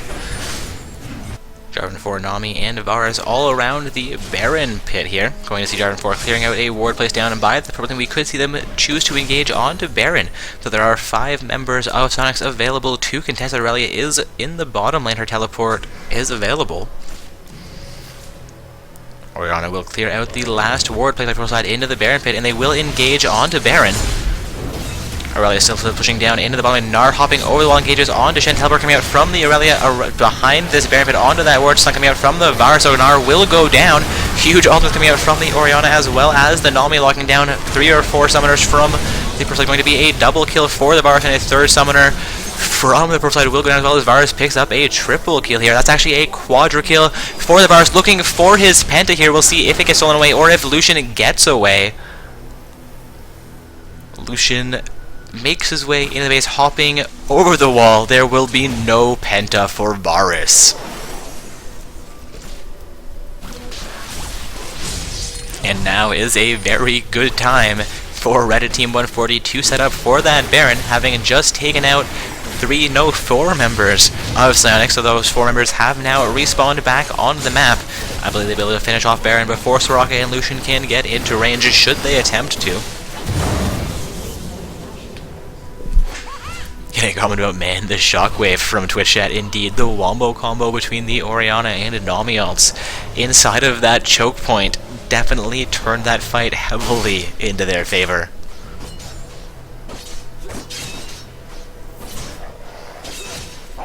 Shen again clearing out jungle camps here, trying to keep himself relevant.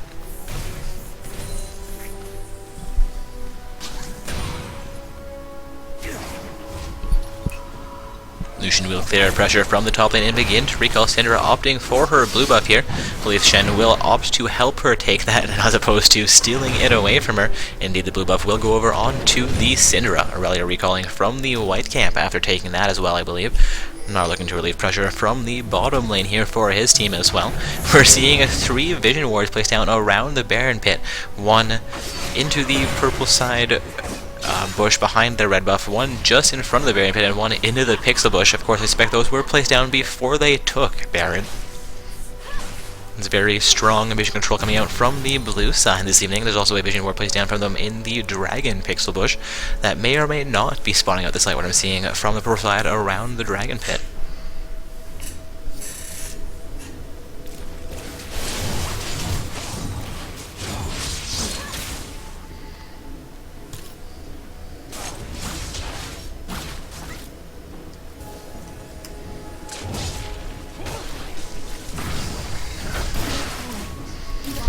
seeing a 5-man advance down the mid lane. Then Inhibitor is still up, but this is a very strong team right now. They are up 13 kills to 4, 6 turrets here. They have a 8,000 gold advantage. If they can take down this Inhibitor and potentially this Inhibitor as well, I believe they could end the game. Of course, trying to engage onto an Inhibitor with 5 members of your opposition available to defend is a great way to try and throw the game as well. So we'll see how this fight concludes. Gnar going a little bit ham here. He's sitting in the enemy team base.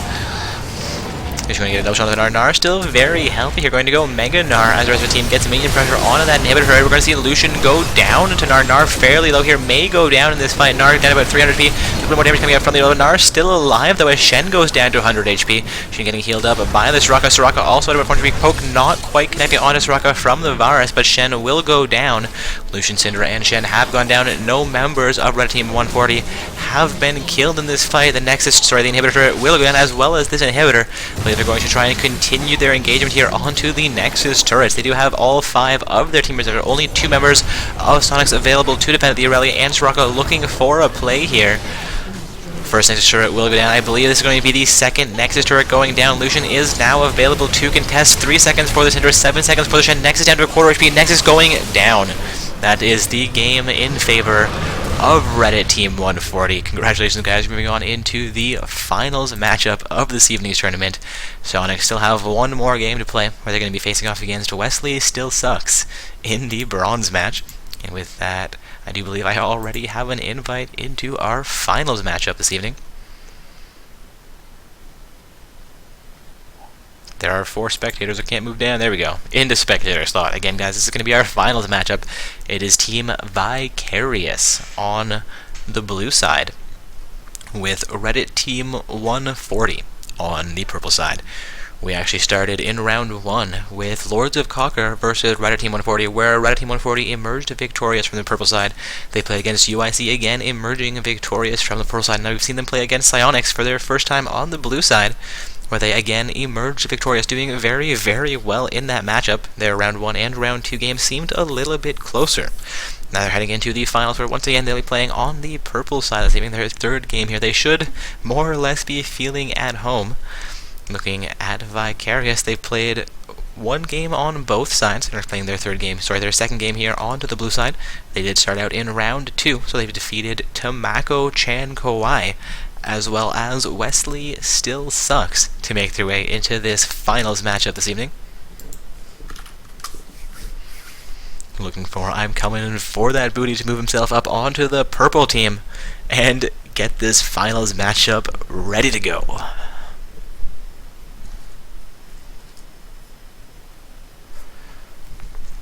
Again, guys, we're heading into the finals matchup for Not So Stock Gaming's semi-pro tournament of November 8th. Seeing the 2nd Platinum Summoner coming into a lobby here. Again, a Platinum 1 Summoner, so good luck to Akuro on making your way into Diamond. You've got 4 days remaining for season end. Looking for those Diamond rewards, I assume. That Diamond trim a little bit more sleek than the Platinum trim.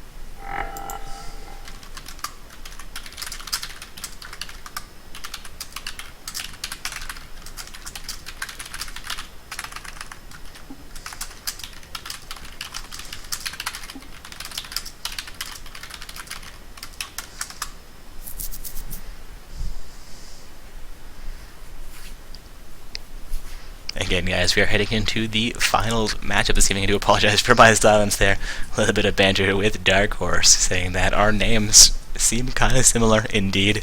If you said them together or fast enough, so you might think you were simply repeating yourself.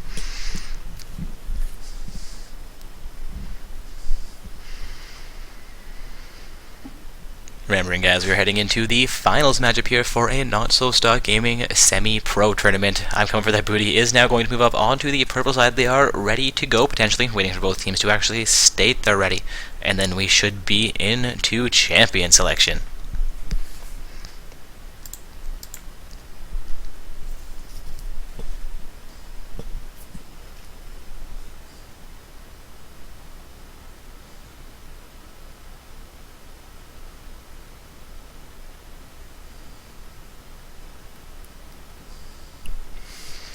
Again, guys, heading into the finals matchup of tonight's semi-pro tournament from Not So Stuck Gaming. We have Vicarious facing off against Reddit Team 140. We've also got two more teams remaining fighting out in that bronze match to determine the third and fourth place teams for the evening. That is Wesley Still Sucks, and the people we saw defeated in the semifinals by Reddit Team 140, that is Psionics. With that, of course, we are into champion selection, seeing Sorath banned out very quickly, followed up by a Thresh ban from the purple team. Janna going to be banned out here by the blue side. Again, guys, we have Vicarious on the blue team, with Reddit Team 140 playing from the purple side.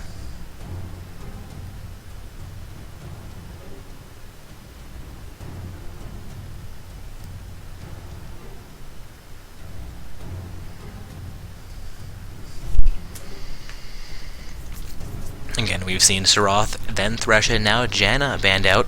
Seeing pro side now opt to ban out Lucian. A little bit slow, but the Lucian ban is a strong choice.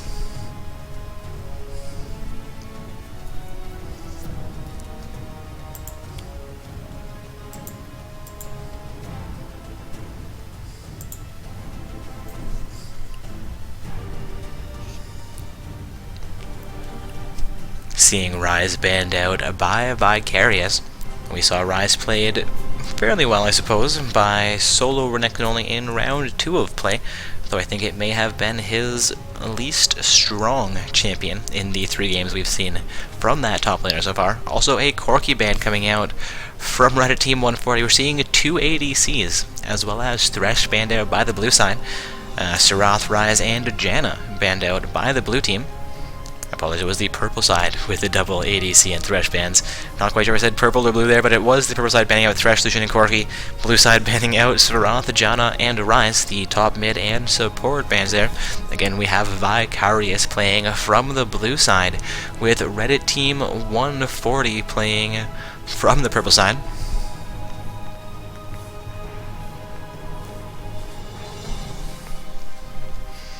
We're seeing a trifling gnome lock in Lee Sin for Vicarious. Again, this is the first time we're getting to see Vicarious play on the stream this evening, though we have followed Reddit Team 140 from round 1 of play. For those of you not aware, we do pick a more or less random team in round 1 and follow the winners of that matchup into the next one, and the winners of that matchup into the next one, so forth and so forth, into the finals matchup where we have just arrived. Also seeing Jarvan 4 and Gnar logged in here by Reddit Team 140, seeing this Jarvan for a fairly frequent pick for their jungler. Also, Rumble going to be locked into lane against the Gnar pick on its Onyx. And of course, I believe that will be traded over onto solo Renekton. Its Onyx, I believe, to be the ADC from Purple Team. Kuro has again locked in Rumble. Dark Horse is going to hover over Leona. Now, wouldn't it have been interesting had he gone down to spectator slots and I played as their support, or whatever he's going to be after they trade their champions around? Dark Horse shoutcasting, Dark Horse playing. Not how it works, though. Again, we're seeing that Rumble and Leona locked in for the blue side. Vicarious playing on the blue team. Nami is being hovered over here by Only Zyra. With a name like Only Zyra, we've only seen her play Zyra once tonight, and Zyra's only been banned out once. This is their 4th game. Again, we're going to see her pick up a Nami, which is the 3rd Nami game played by Only Zyra. Only Zyra actually locking in the Varus, which is going to be traded onto its Onyx. There's Gnar getting traded onto Solo Renekton, and not quite sure who's taking what from I'm coming for that booty. I believe I'm coming for the booty is there. Mid laner still needs to be selected, so just going to be a 3-way trade for their team. Seeing Panic Jolt hover over Urgot, then swap out for a Teemo. Jolly Roger hovering over Urgot momentarily as well. Then Kog'Maw, I believe, getting hovered over Caitlyn, now showing G's champions being completely randomized. I'm gonna wait till they finalize something.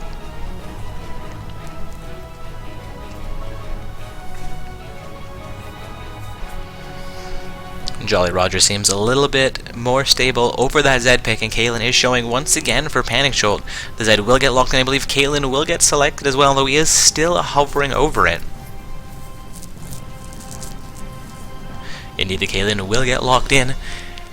Vicarious' team has been finalized with Caitlyn and Leona in the bottom lane. I believe Rumble as their top laner, Zed in the mid lane, and Lee Sin for their jungler.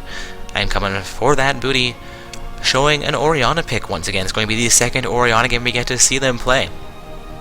Sorry, I get to see him play.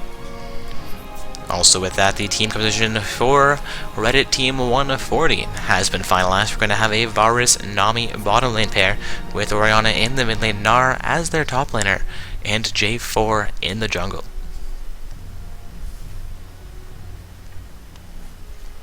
Also, as we are into the finals, despite me being able to show you the bracket on the screen, I'm going to get that posted into Twitch chat for you as well. Also, 20 seconds remaining for the Summoners to finalize their champions here. Trade them around if they still need to, though it does appear that the roster for the purple side, at least, is what I would expect. Not quite sure who plays which lanes from the blue team, though with the trades having already occurred, I expect those will be the lanes, the champions we see those Summoners bringing in. Also now 5 seconds remaining, but they do have to finalize their Runes Masteries and Summoner spells as well. I believe all Summoner spells have been finalized at this point, and I hope they have selected the correct Runes and Masteries as well as we're heading into the finals matchup. We're going to have 3 minutes of a spectator delay, and then we'll be on to the Rift for the finals of Not So Stuck Gaming's semi-pro tournament. Also, with us being in spectator delay, I will take a quick break once again and return as we get into the load screen.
returned just in time as we have hit the Rift.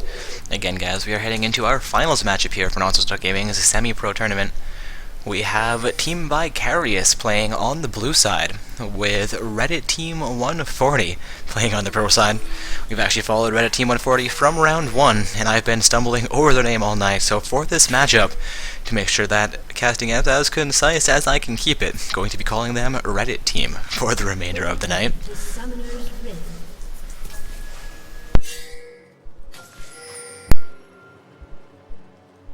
And to get set up here for Team Vicarious, Lee Sin as well as Zed sitting fairly deep into the river, sitting into the pitch bush, are not being spotted out by a ward from the pro team.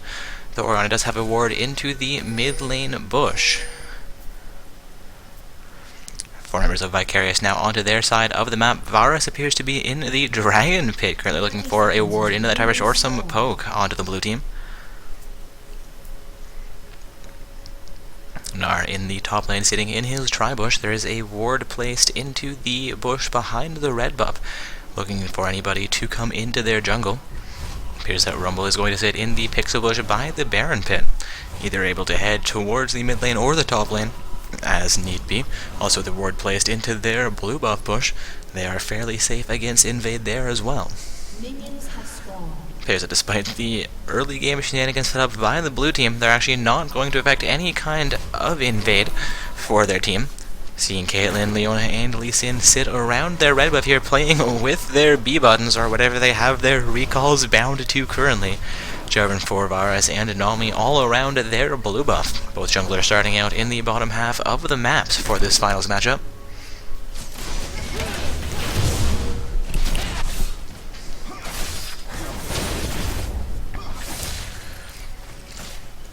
As we come to this game, I should get the scoreboard reorganized for you guys.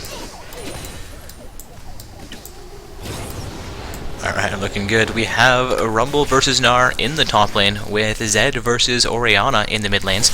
The jungle matchup is Lee Sin versus Jarvan 4. Bottom lane pairs are Caitlyn and Leona versus Varus and Nami. Again, that is blue side versus purple side. The purple side team composition is Gnar, Jarvan 4, Orianna, Varus, and Nami, with the blue side fielding Rumble, Lee Sin, Zed, Caitlyn, and Leona. Ooh. Also a bit of an exchange going down in the top lane here, seeing Gnar and Rumble sit just above half of their HP, looking like Rumble has utilized a health potion already.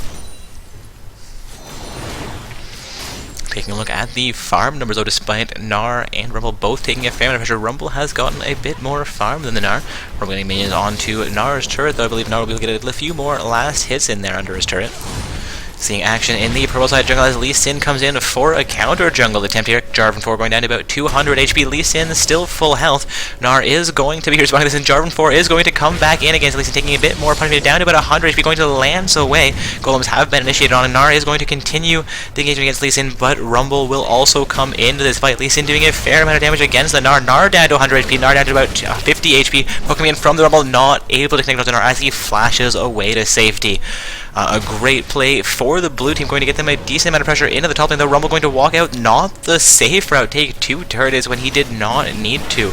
Returning onto his minion farm. Lee Sin continues in the pro side jungle, picking up the Golem camp. Pecha going in for a top lane gank as Gnar teleports back out, exiting from the top lane actually through the Tribush, beginning to head back towards his side of the jungle.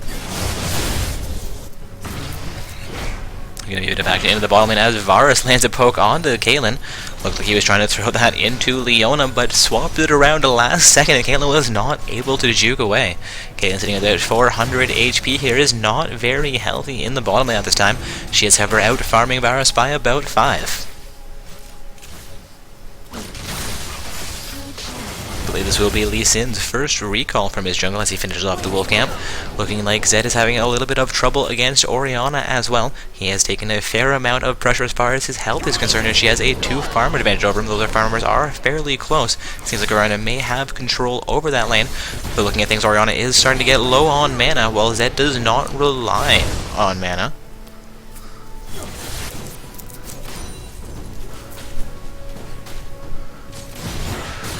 Pokemon Varus not quite long enough to connect onto Caitlyn this time. Leona handing the Siege Minion over onto the Caitlyn with the passive from her Relic Shield.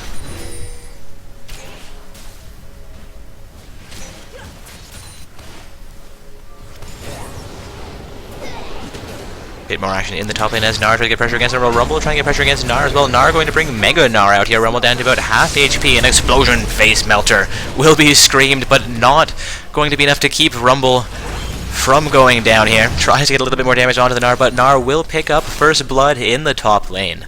A great gank coming in from Jarvan 4 there. A little bit too much for the Rumble to handle.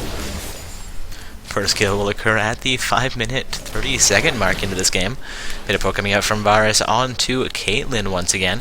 Doing a great job of focusing their ADC and not putting damage onto the Leona. Leona being not the optimal target for your damage.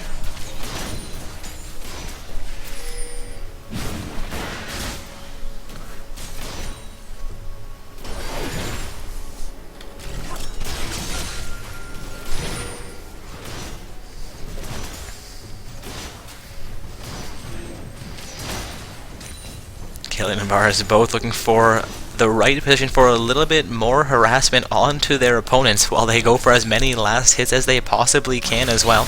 Looking like Lee Sin will be coming in for a gank into the mid lane onto Orianna. Looking like Orianna will get caught out by the Lee Sin gank. Zed utilizing his ult here takes a fair amount of pressure from the Orianna, though exhaust will come out onto the Zed as well. Zed and Lee Sin going to retreat from that advance, but though Zed will continue on to farm in the mid. Orianna will begin to recall while Jarvan 4 heads into the mid lane potentially. Look to head into the mid lane, does not actually go in. Will choose to lance over from the Wraith camp though.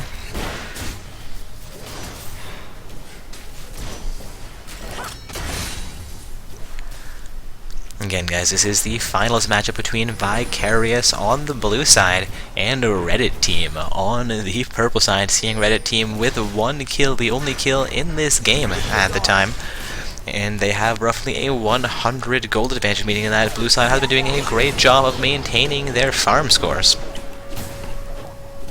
Their farm numbers or their creep scores, getting those two a little bit mixed together there. Taking a look down the score, we are seeing Rumble with 2 CS over the Gnar. Lee Sin doing a little bit better in his jungle clear speed than Jarvan 4 as well. Zed up 2 over Orianna. Caitlyn with a 10 farm advantage over the Varus. So Leona has picked up 6 kills as well, at least on 2 minions. Of course, those 6 will be on to 80 minions as well as the siege minions, handing her and Caitlyn that gold. Looking like Caitlyn has down, however, about 300 gold under Varus at this time.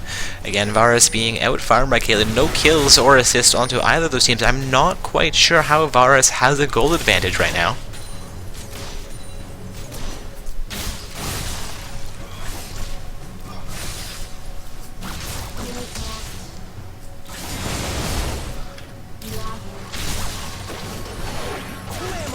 Alright, taking a look back at the scoreboard, I'm a little bit crazy. Caitlyn is up 200 gold over the Varus. I must have been looking at her current gold. Rumble going in onto the Gnar. Gnar going to get a bit of pressure back onto Rumble. The Rumble down about 200 HP, going to get knocked aside by the Gnar. Gnar picks up a kill in the top lane, going to be sitting 2-0 against Rumble right now. Gnar doing very, very well for his team, sitting 43 farm to Rumble's 36, has picked up 2 kills as well. They're going to go into engage onto the Varus. Going to disengage from that as Caitlyn is not quite in range to assist her Leona down to about half HP after that attempt. Varus and Nami healed back up nearly to full. Nami able to poke back on a Caitlyn. Poke pillar feature coming up from the Caitlyn, not able to connect onto the Nami, however. Seeing Zed and Orianna look to exchange in the mid lane. Orianna will get a bit of poke onto the Zed. Zed not able to connect his damage onto the Orianna, however. Seeing J4 potentially coming for a gank into the mid lane. Of course, as I said, he will drop a sight ward and move towards his red buff, which should be coming back onto the map momentarily.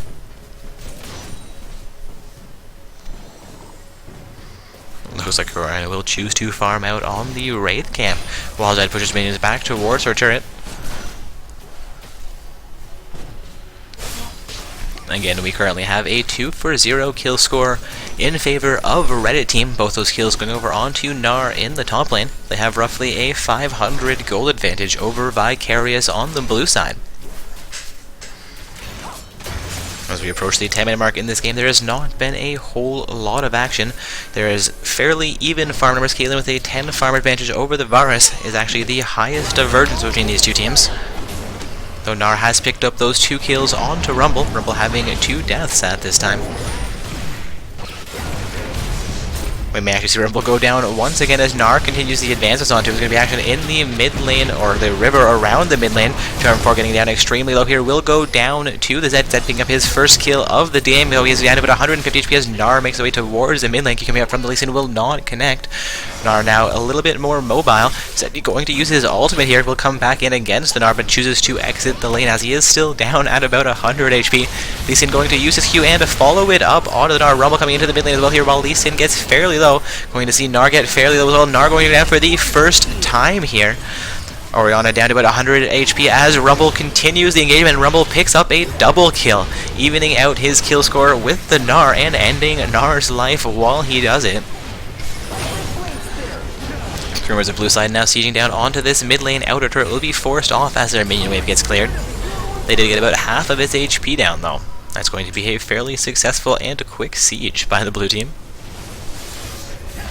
Again, guys, Vicarious on the blue side and a Reddit team on the purple side. Vicarious now with a 3-2 kill score. They have picked up a 900 gold advantage over Reddit team. We're seeing a bit of a turnaround as we have just passed the 10-minute mark in this game. Sometimes those early kills just don't translate well into mid-game strength.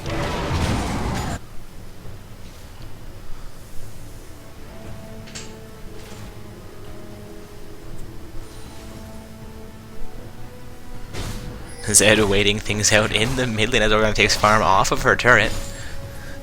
Seeing Jarvan also clear out his white camp here while Varus and Nami make their way into the bottom lane, looking like Caitlyn is trying to do the same while Varus and Nami get pressure into her side of the map. Leona will be going for a bit of roam towards the mid lane here. Going to see Zed get some poke onto the Orianna while Gnar waits in the wing. Rumble going to get pressure onto that turret if Gnar does not return into the top lane fairly soon. There's going to be action into the mid lane as Gnar and Orianna both take a fair amount of damage. It's going to be a 3-man engagement from Team Vicarious. Nami and Varus making their way up into the mid lane here. Gnar going to get fairly low here. Lee Sin could be in trouble though. Lee Sin will go down. It's going to be a 3-4-3 kill score. Team Reddit is not quite out of this one yet. They have just evened out the kill score. They are still down about 400 gold in this matchup. We have seen no turrets and no dragons yet taken from the game.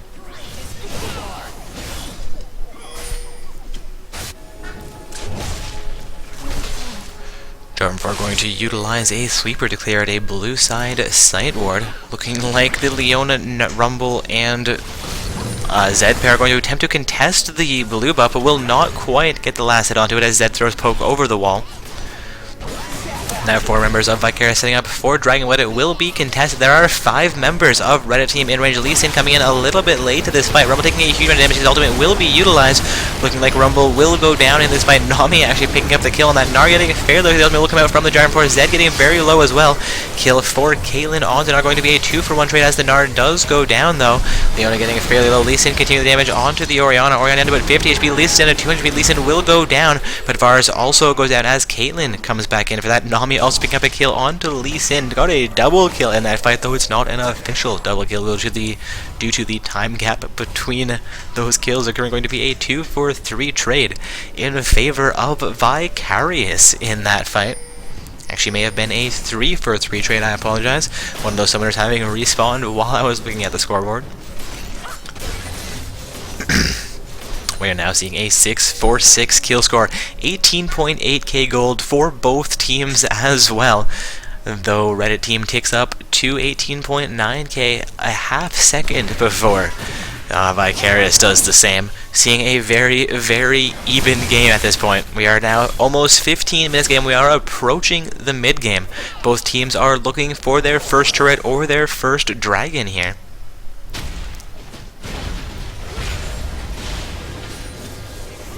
Reddit team will set up for their first dragon. I'm not quite sure if Vicarious has vision. They do now have vision on it. It will be a contested dragon down to about a half HP. Bubbles coming out onto the Zed from Nami.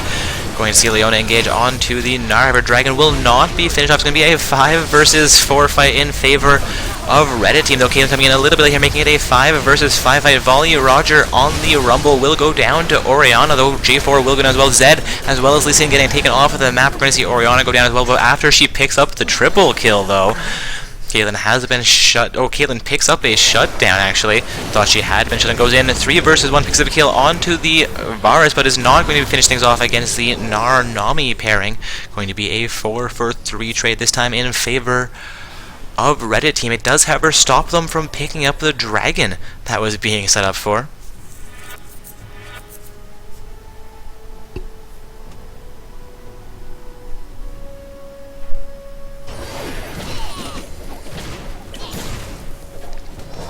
Map being reset here. Nara and Nami looking for pressure against that mid lane outer turret, knowing they potentially couldn't secure the dragon on their own. They may be able to secure this turret, though Leona and Zed are in range to defend it now. They get about a quarter of its HP down.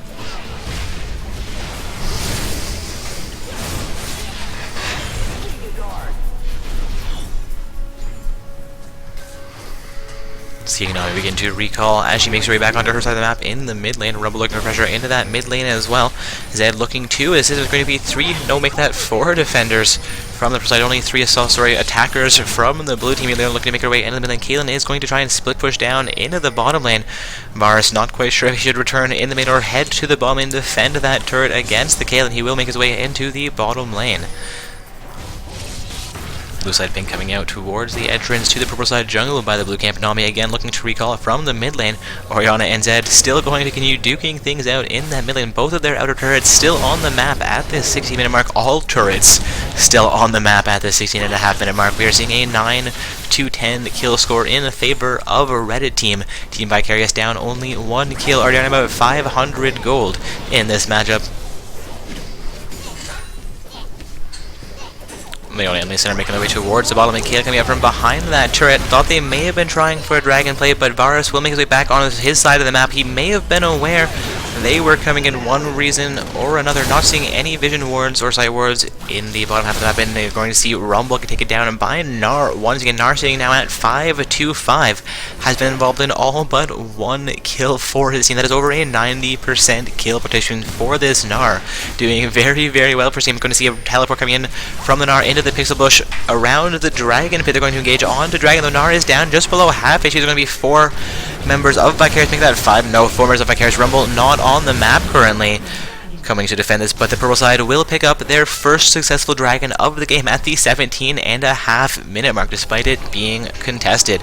Gnar down to about 200 HP, and that had blue team chosen to go in on that, they could have actually picked up some kills. They will make their way into the mid. Going to be a 4 versus 4 fight, but they pick up that first turret of the game. Turret for a dragon is a good exchange, but it costs Zed his life here. Ultimately will come out from Leona. I believe Leona will go down. No, Lee Sin will go down. Caitlyn now getting chunked down by the assault of 4 members of Reddit team. Rumble coming back into this fight. Leona and Caitlyn trying to get themselves out. Indeed, it seems like Rumble has been enough of a distraction for Leona and Caitlyn to make their way safely back onto their side of the map, though Caitlyn does get logged out of that fight as they try to come in the shorter route, which was not the safer route. 5 members of Vicarious looking for their first turret of the game now. Going to pick up this mid lane outer turret. Going to be an exchange of turrets, so that dragon is going to go over for purple side to their advantage. Thought blue side would have been able to trade the dragon for the turret, but purple side responds by taking down their turret as well. So going to be even in turret scores, 1 dragon to 0 in favor of Reddit team. They are now 13 kills to 9 as well. They have roughly a 4,000 gold advantage. The game was more or less deadlocked for the last 10 minutes of play, and now we're seeing Reddit team, as we have entered the mid game for sure, as we approach the 20-minute mark here, pick up their advantage. We'll see if Vicarious can turn things back around in their favor. A quick dragon or a quick turret, a good pick or a couple kills could easily put them back into this game and back even in this game. They are only down about 3,000 gold at this point.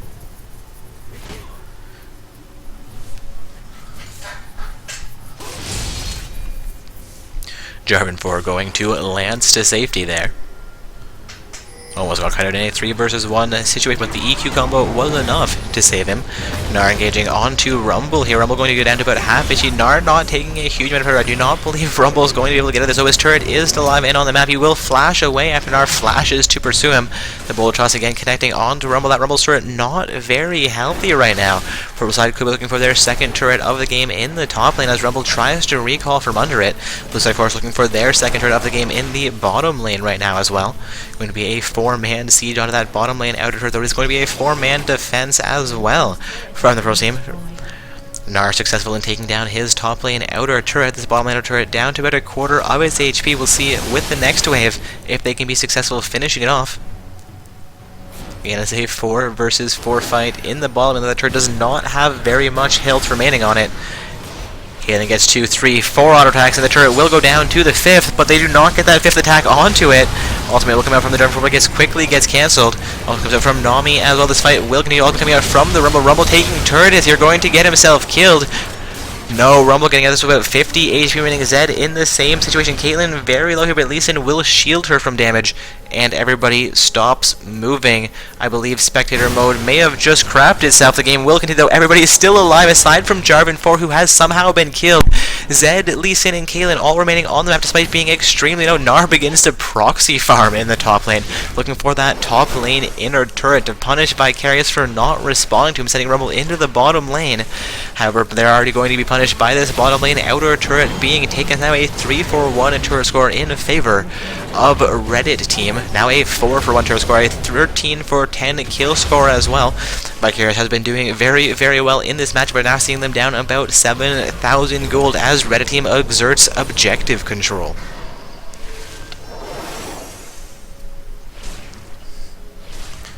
A little bit of a lull in the action here. The Vicarious have just lost 3 turrets to a huge advancement, or a huge advance coming in from a Reddit team. Reddit team looking for a kill onto Zed in that mid lane as well, but today though Orianna and Nami will not be able enough to engage against him.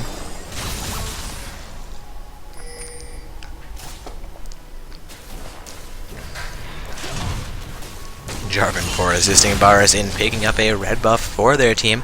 Careful pings coming out in the bottom side of the map, seeing 4 site wards placed down from the blue side into the purple side jungle. Also a vision ward in front of the dragon pit in that pixel, as well as one behind the dragon pit. There's a site ward placed down into the dragon pit from Reddit team. Both sides with a decent amount of wards on the map, seeing more vision wards coming out from Reddit team than Vicarious, however.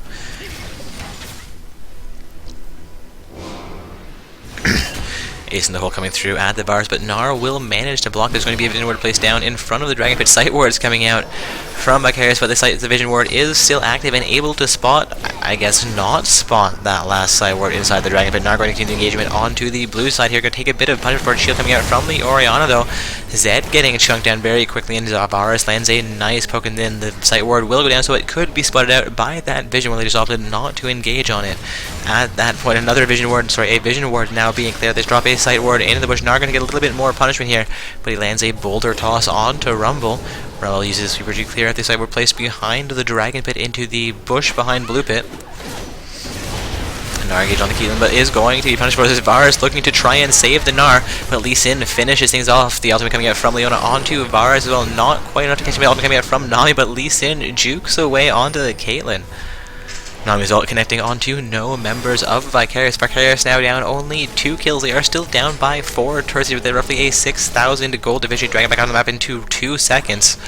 Dragon will now come back up onto the map, and Vicarious will initiate onto it. Red team is in range to try and contest. It's going to be a 4 versus 4 situation if they do.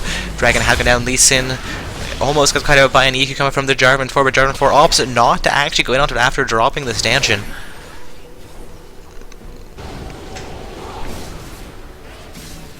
That's going to be potentially a successful and uncontested dragon for Vicarious. Now a 1-4-1 dragon score. Vicarious down only 5,000 gold at the 24-minute mark in this game. We have Reddit team looking to siege down into the mid lane onto this mid lane inner turret, but Vicarious is here to defend it. They do have only 3 defenders, however. Caitlyn and Rumble trying to make their way to that turret as quickly as they can. The turret will, however, go down before they arrive. Going to be a 5-2-1 turret score in favor of the purple side at this point in the game. However, they are only ahead by 2 kills, so still a fairly close matchup as far as kills are concerned. They have gained roughly a 6,000 gold advantage over Team Vicarious. Again, guys, Vicarious on the blue side, and Reddit team 140 on the purple side. Vicarious looking for their second turret of the game here are going to be forced off as Gnar teleports into mid lane. Varus taking a little bit of poke though. We'll see how this fight continues to play. A bit of poke coming out from Zed onto the Gnar as well. So we were coming out in the middle of their lane. They'll clear a sight ward placed down from Vicarious.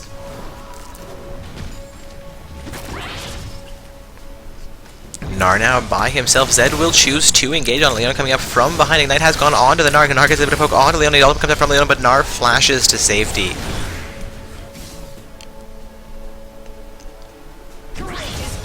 Caitlyn has recall, just making her way back onto the map here at the 25-minute mark. We could see one of these teams potentially setting up for a Baron play soon, though, with the game being as even as it is.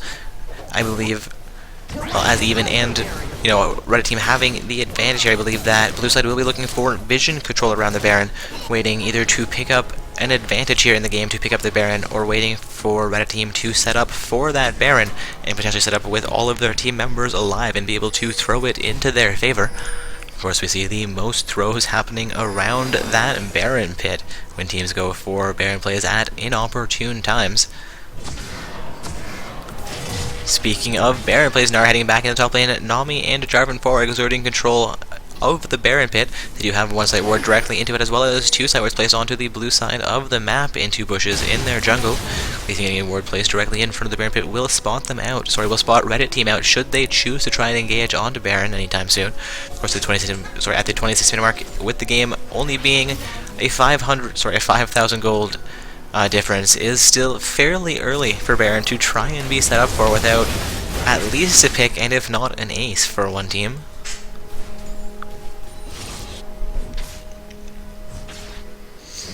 Leona will attempt to exert some vision. I believe she utilized a sweeper to clear out that sight ward. Does not spot out the second one, however.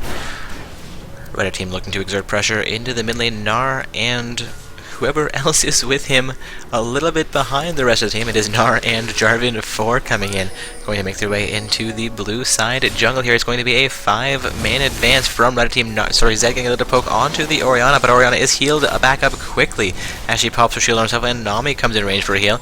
Going to be a red buff shield. A little bit of counter jungle coming out here from Reddit team. Caitlyn is extended a little bit beyond where I think she should be, though they do have that bottom lane inner turret still available to them. Thought it had gone down at this point. The mid and top lane inner turrets having already gone down. This is the last inner turret remaining on the map for Vicarious. Reddit team is looking to siege down onto it and take their last inner turret here. Ultimate will come out on Trumbull, connected onto 3 members from Reddit team. Lee Sin blasts the Orianna back into turret, but Orianna's Zanya also comes out from the jump. Lee Sin has gone down. Rumble will go down as well. Going to see Zed and I believe Leona getting deleted here as well. Going to be a 4-for-0 trade. Varus as well as the Gnar going full ham on the game, but it is not going to be quite enough to pick up that last kill for the ace.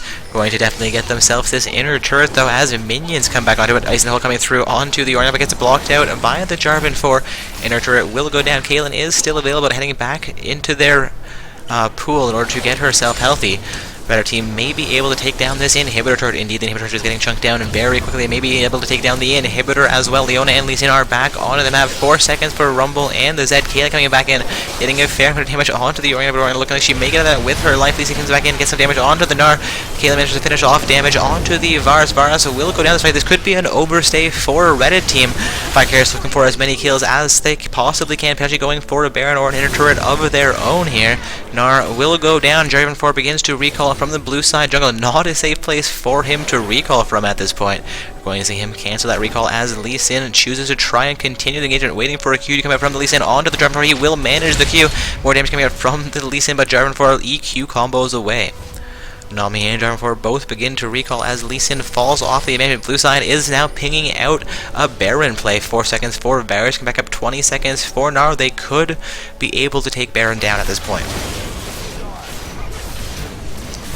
Orianna and Nami look to be coming into range. 2 contestants. Baron is down to half HP already. Orianna has him spotted out. Ace in the hole going to come through. Zed going to go full ham on Orianna. These Zanya's arrows will come through as well as a Rumble. All looking like that Orianna will go down. Zed successful in defending the counter Baron. Baron will go down to the Lee Sin. A great play by Vicarious. That is exactly what they needed there. A bit of an overstay by a Reddit team trying to take down the inhibitor. They managed to save their inhibitor, got 2 kills, picked up a Baron, and are going to be able to more effectively defend their lanes now. Again, we have a 17-14 kill score in favor of Red Team, a 7-1 turret score. Red Team has roughly a 6,000 gold advantage over Vicarious on the blue side. Vicarious has just picked up a Baron, however, we're seeing Red Team is set up for a Dragonblade and indeed takedown and uncontested Dragonblade. That's their third dragon of the game here. So now they have roughly a 7,000 gold advantage over Vicarious, but Vicarious is empowered by Baron and have all of their inhibitors on the map. Looking like all minions are locked around the mid portion of the map, so they're going to be looking for a little bit of pressure here. Looking for that bottom lane turret, that top lane turret, maybe an inner turret as well. Of course, Red Team will be looking to defend that as heavily as possible, and Gnar is currently in the bottom lane. There are 4 members of Vicarious in the bottom lane as well.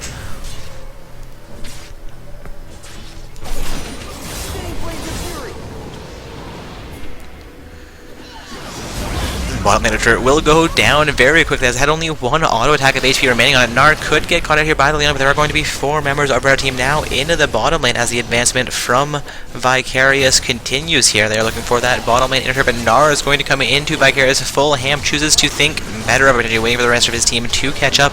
So they are clearing out minions and are going to be all alone here for a moment, trying to catch up with Vicarious' rest of his team, trying to catch up with him.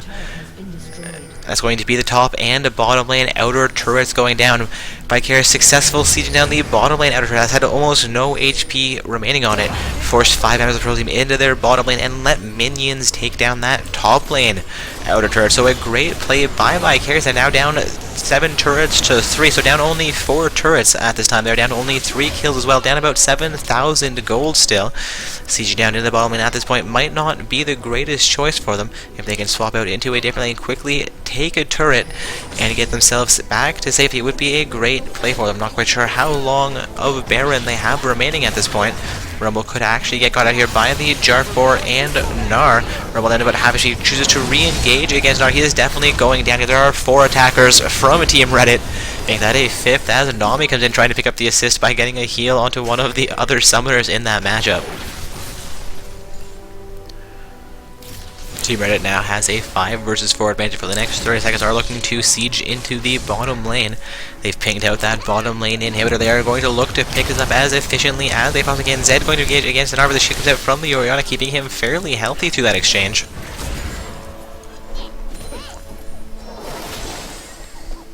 Reddit team waiting out their minion wave to try and clear out this inhibitor. Stun coming out from the Varus, not quite long enough to connect on the game. They're going to get a little bit of damage onto the inhibitor. Danger down to half of his HP here. Zed chooses to engage onto 4 members of Reddit Team 140, and they will be forced off of their inhibitor engagement as minions have been cleared up. Minions are coming back out at them, and there are 4 members, now 5 members of Vicarious able to come into this bottom lane. Looking like Zed is going to be a little bit behind this fight though, having taken a little bit of not coming back out into the lane, having just come out from the pool, getting himself back to full health here. We're also seeing minions still exerting pressure into that top lane. Should nobody be able to respond to that, minions may actually take down the top lane inner turret for Vicarious as well.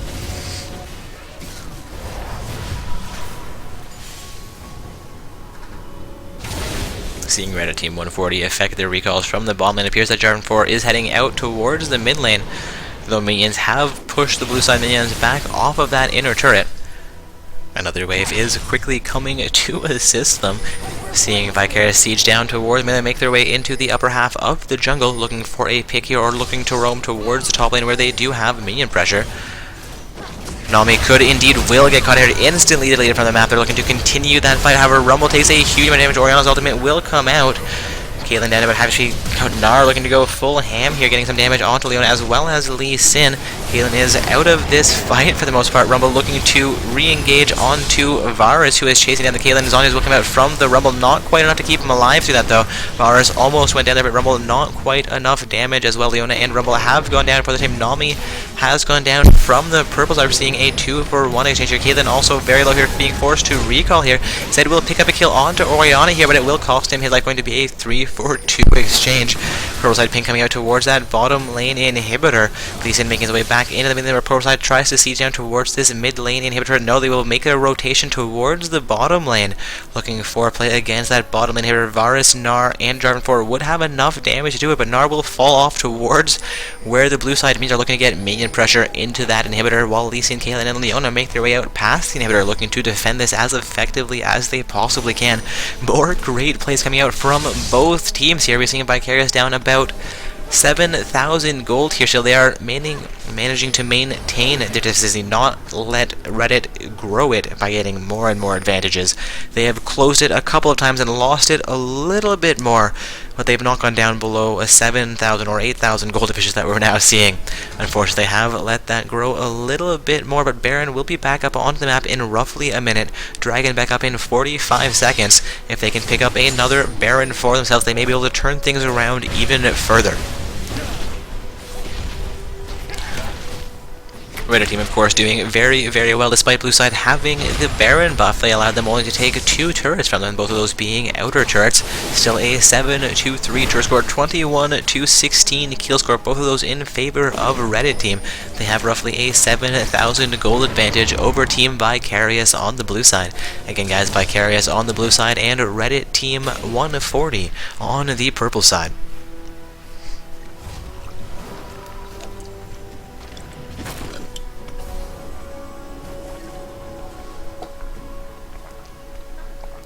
Dragon has come back up onto the map, and it appears that Reddit Team 140 will be setting up for it. It appeared they would set up for it, but Jarvan 4 actually managed to make his way through the Dragon Pit, lanced over the wall, and is looking for a play into the bottom lane against that bottom lane inhibitor, looking for their first inhibitor of the game. If they can take that inhibitor, and Baron is back up onto the map as I say that, they will be able to set themselves up for a Baron play. Rolling here from Leona, connects onto 2. Summon's going to be a huge team here. Nami very low here. Varus getting a fairly low, but Caitlyn will be the first summoner to go to. Nami will go down as well, seeing Rumble also go down in this fight. Leona getting a fairly low. Zed also very low. Zed will go down, going to be a double kill for the Zed before he goes down. A 3-for-3 exchange so far. Jarvan 4 picks up a killing spree. Lee Sin picked up a kill in that as well, seeing Lee Sin try to make an exit here. Jarvan 4 and Gnar looking to finish off, and Jarvan 4 will flash in to finish off that kill. Leona coming back in from the pool, not quite soon enough to save the Lee Sin. Looking, this inhibitor will be going down, but that will not let them set up, at least not for an immediate Baron play.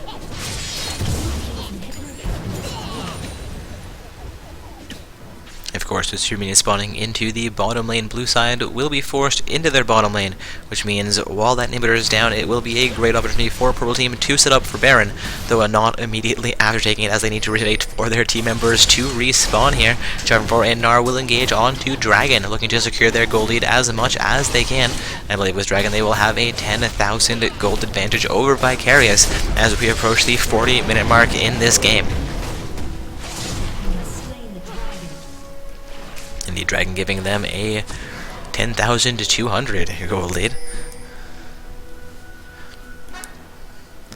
Pace coming out around the Baron buff from the pro side. There is a blue team Vision Ward directly in the Baron pit. Leona also in the Baron pit here will clear out this Sight Ward from Team Reddit. Nami and Varus are in range. 2 contestants. Leona looking to clear out the second Sight Ward, but Varus pokes down onto Baron and forces Leona out of the pit. Looks like a sweeper being popped, I believe, by Ahri in that. Gets them take down the Sight Ward placed over the wall from the blue team. Rumble is in the bottom, but has his teleport available. Should Reddit team try to set up for Baron with all 5 members of Vicarious still on the map. Vision Ward's coming out into the pit. Reddit team looking to exert control of Vision. They will engage onto Baron. Members of Vicarious are in range. Baron is down to Havji. Caitlyn to make her way on the top of the half of the map. Rumble has recall, but will begin to teleport as well. Baron has gone down, and Reddit team is still fairly healthy. The ultimate comes out from the army, catching out 2 members of Vicarious. Team fight will continue. No members of either team have gone down yet. Going to the huge damage coming out onto Rumble though, and Rumble will be going down. Ultimate coming out from Leona keeps them safe a moment longer, but Leona will go down. Rumble does go down as well. Double kill for the Jarvan 4 here. Going to see 4 members of Vicarious, and only the Caitlyn left alive as she is trying to make her way back onto her side of the map. We're seeing Reddit team make their way into the mid lane. GG's coming out from 2 members, or a member of both teams here. Gnar looking to get pressure onto that mid lane inhibitor turret, but they're going to completely ignore the inhibitor, make their way into the bottom lane. Arch making his way out towards the minions while J4 begins to face tank the first Nexus turret. There are 20 seconds until Leona is back up. Only Caitlyn here to defend. She does have a Guardian Angel, going to get a little bit of damage against the Red team members. Are they going to force her off of that engagement? Her flash has gone down. The first Nexus turret has gone down. The second Nexus turret will go down. The Nexus turret has gone down. Caitlyn under quarter HP. Backside of this Nexus down to half HP. Nara re-engaged on the Caitlyn. Nexus will go down to Reddit team 140. That is a well-played game for the Pearl side, of course. Well played by both teams. But Reddit team 140 are our victors for the evening. They have emerged victorious into the first place title for Not So Stuck Gaming's semi-pro tournament on October 8th, meaning that Vicarious has emerged into the second place team. Looking like Psyonix has also reported a win from that bronze match, making Psyonix our third place team, and Wesley Still Sucks the fourth place team for the evening. So congratulations to all four of those teams making it this far into the event. And thank you to all of our viewers for coming out to join us for the evening. This is Dark Corpse, signing off.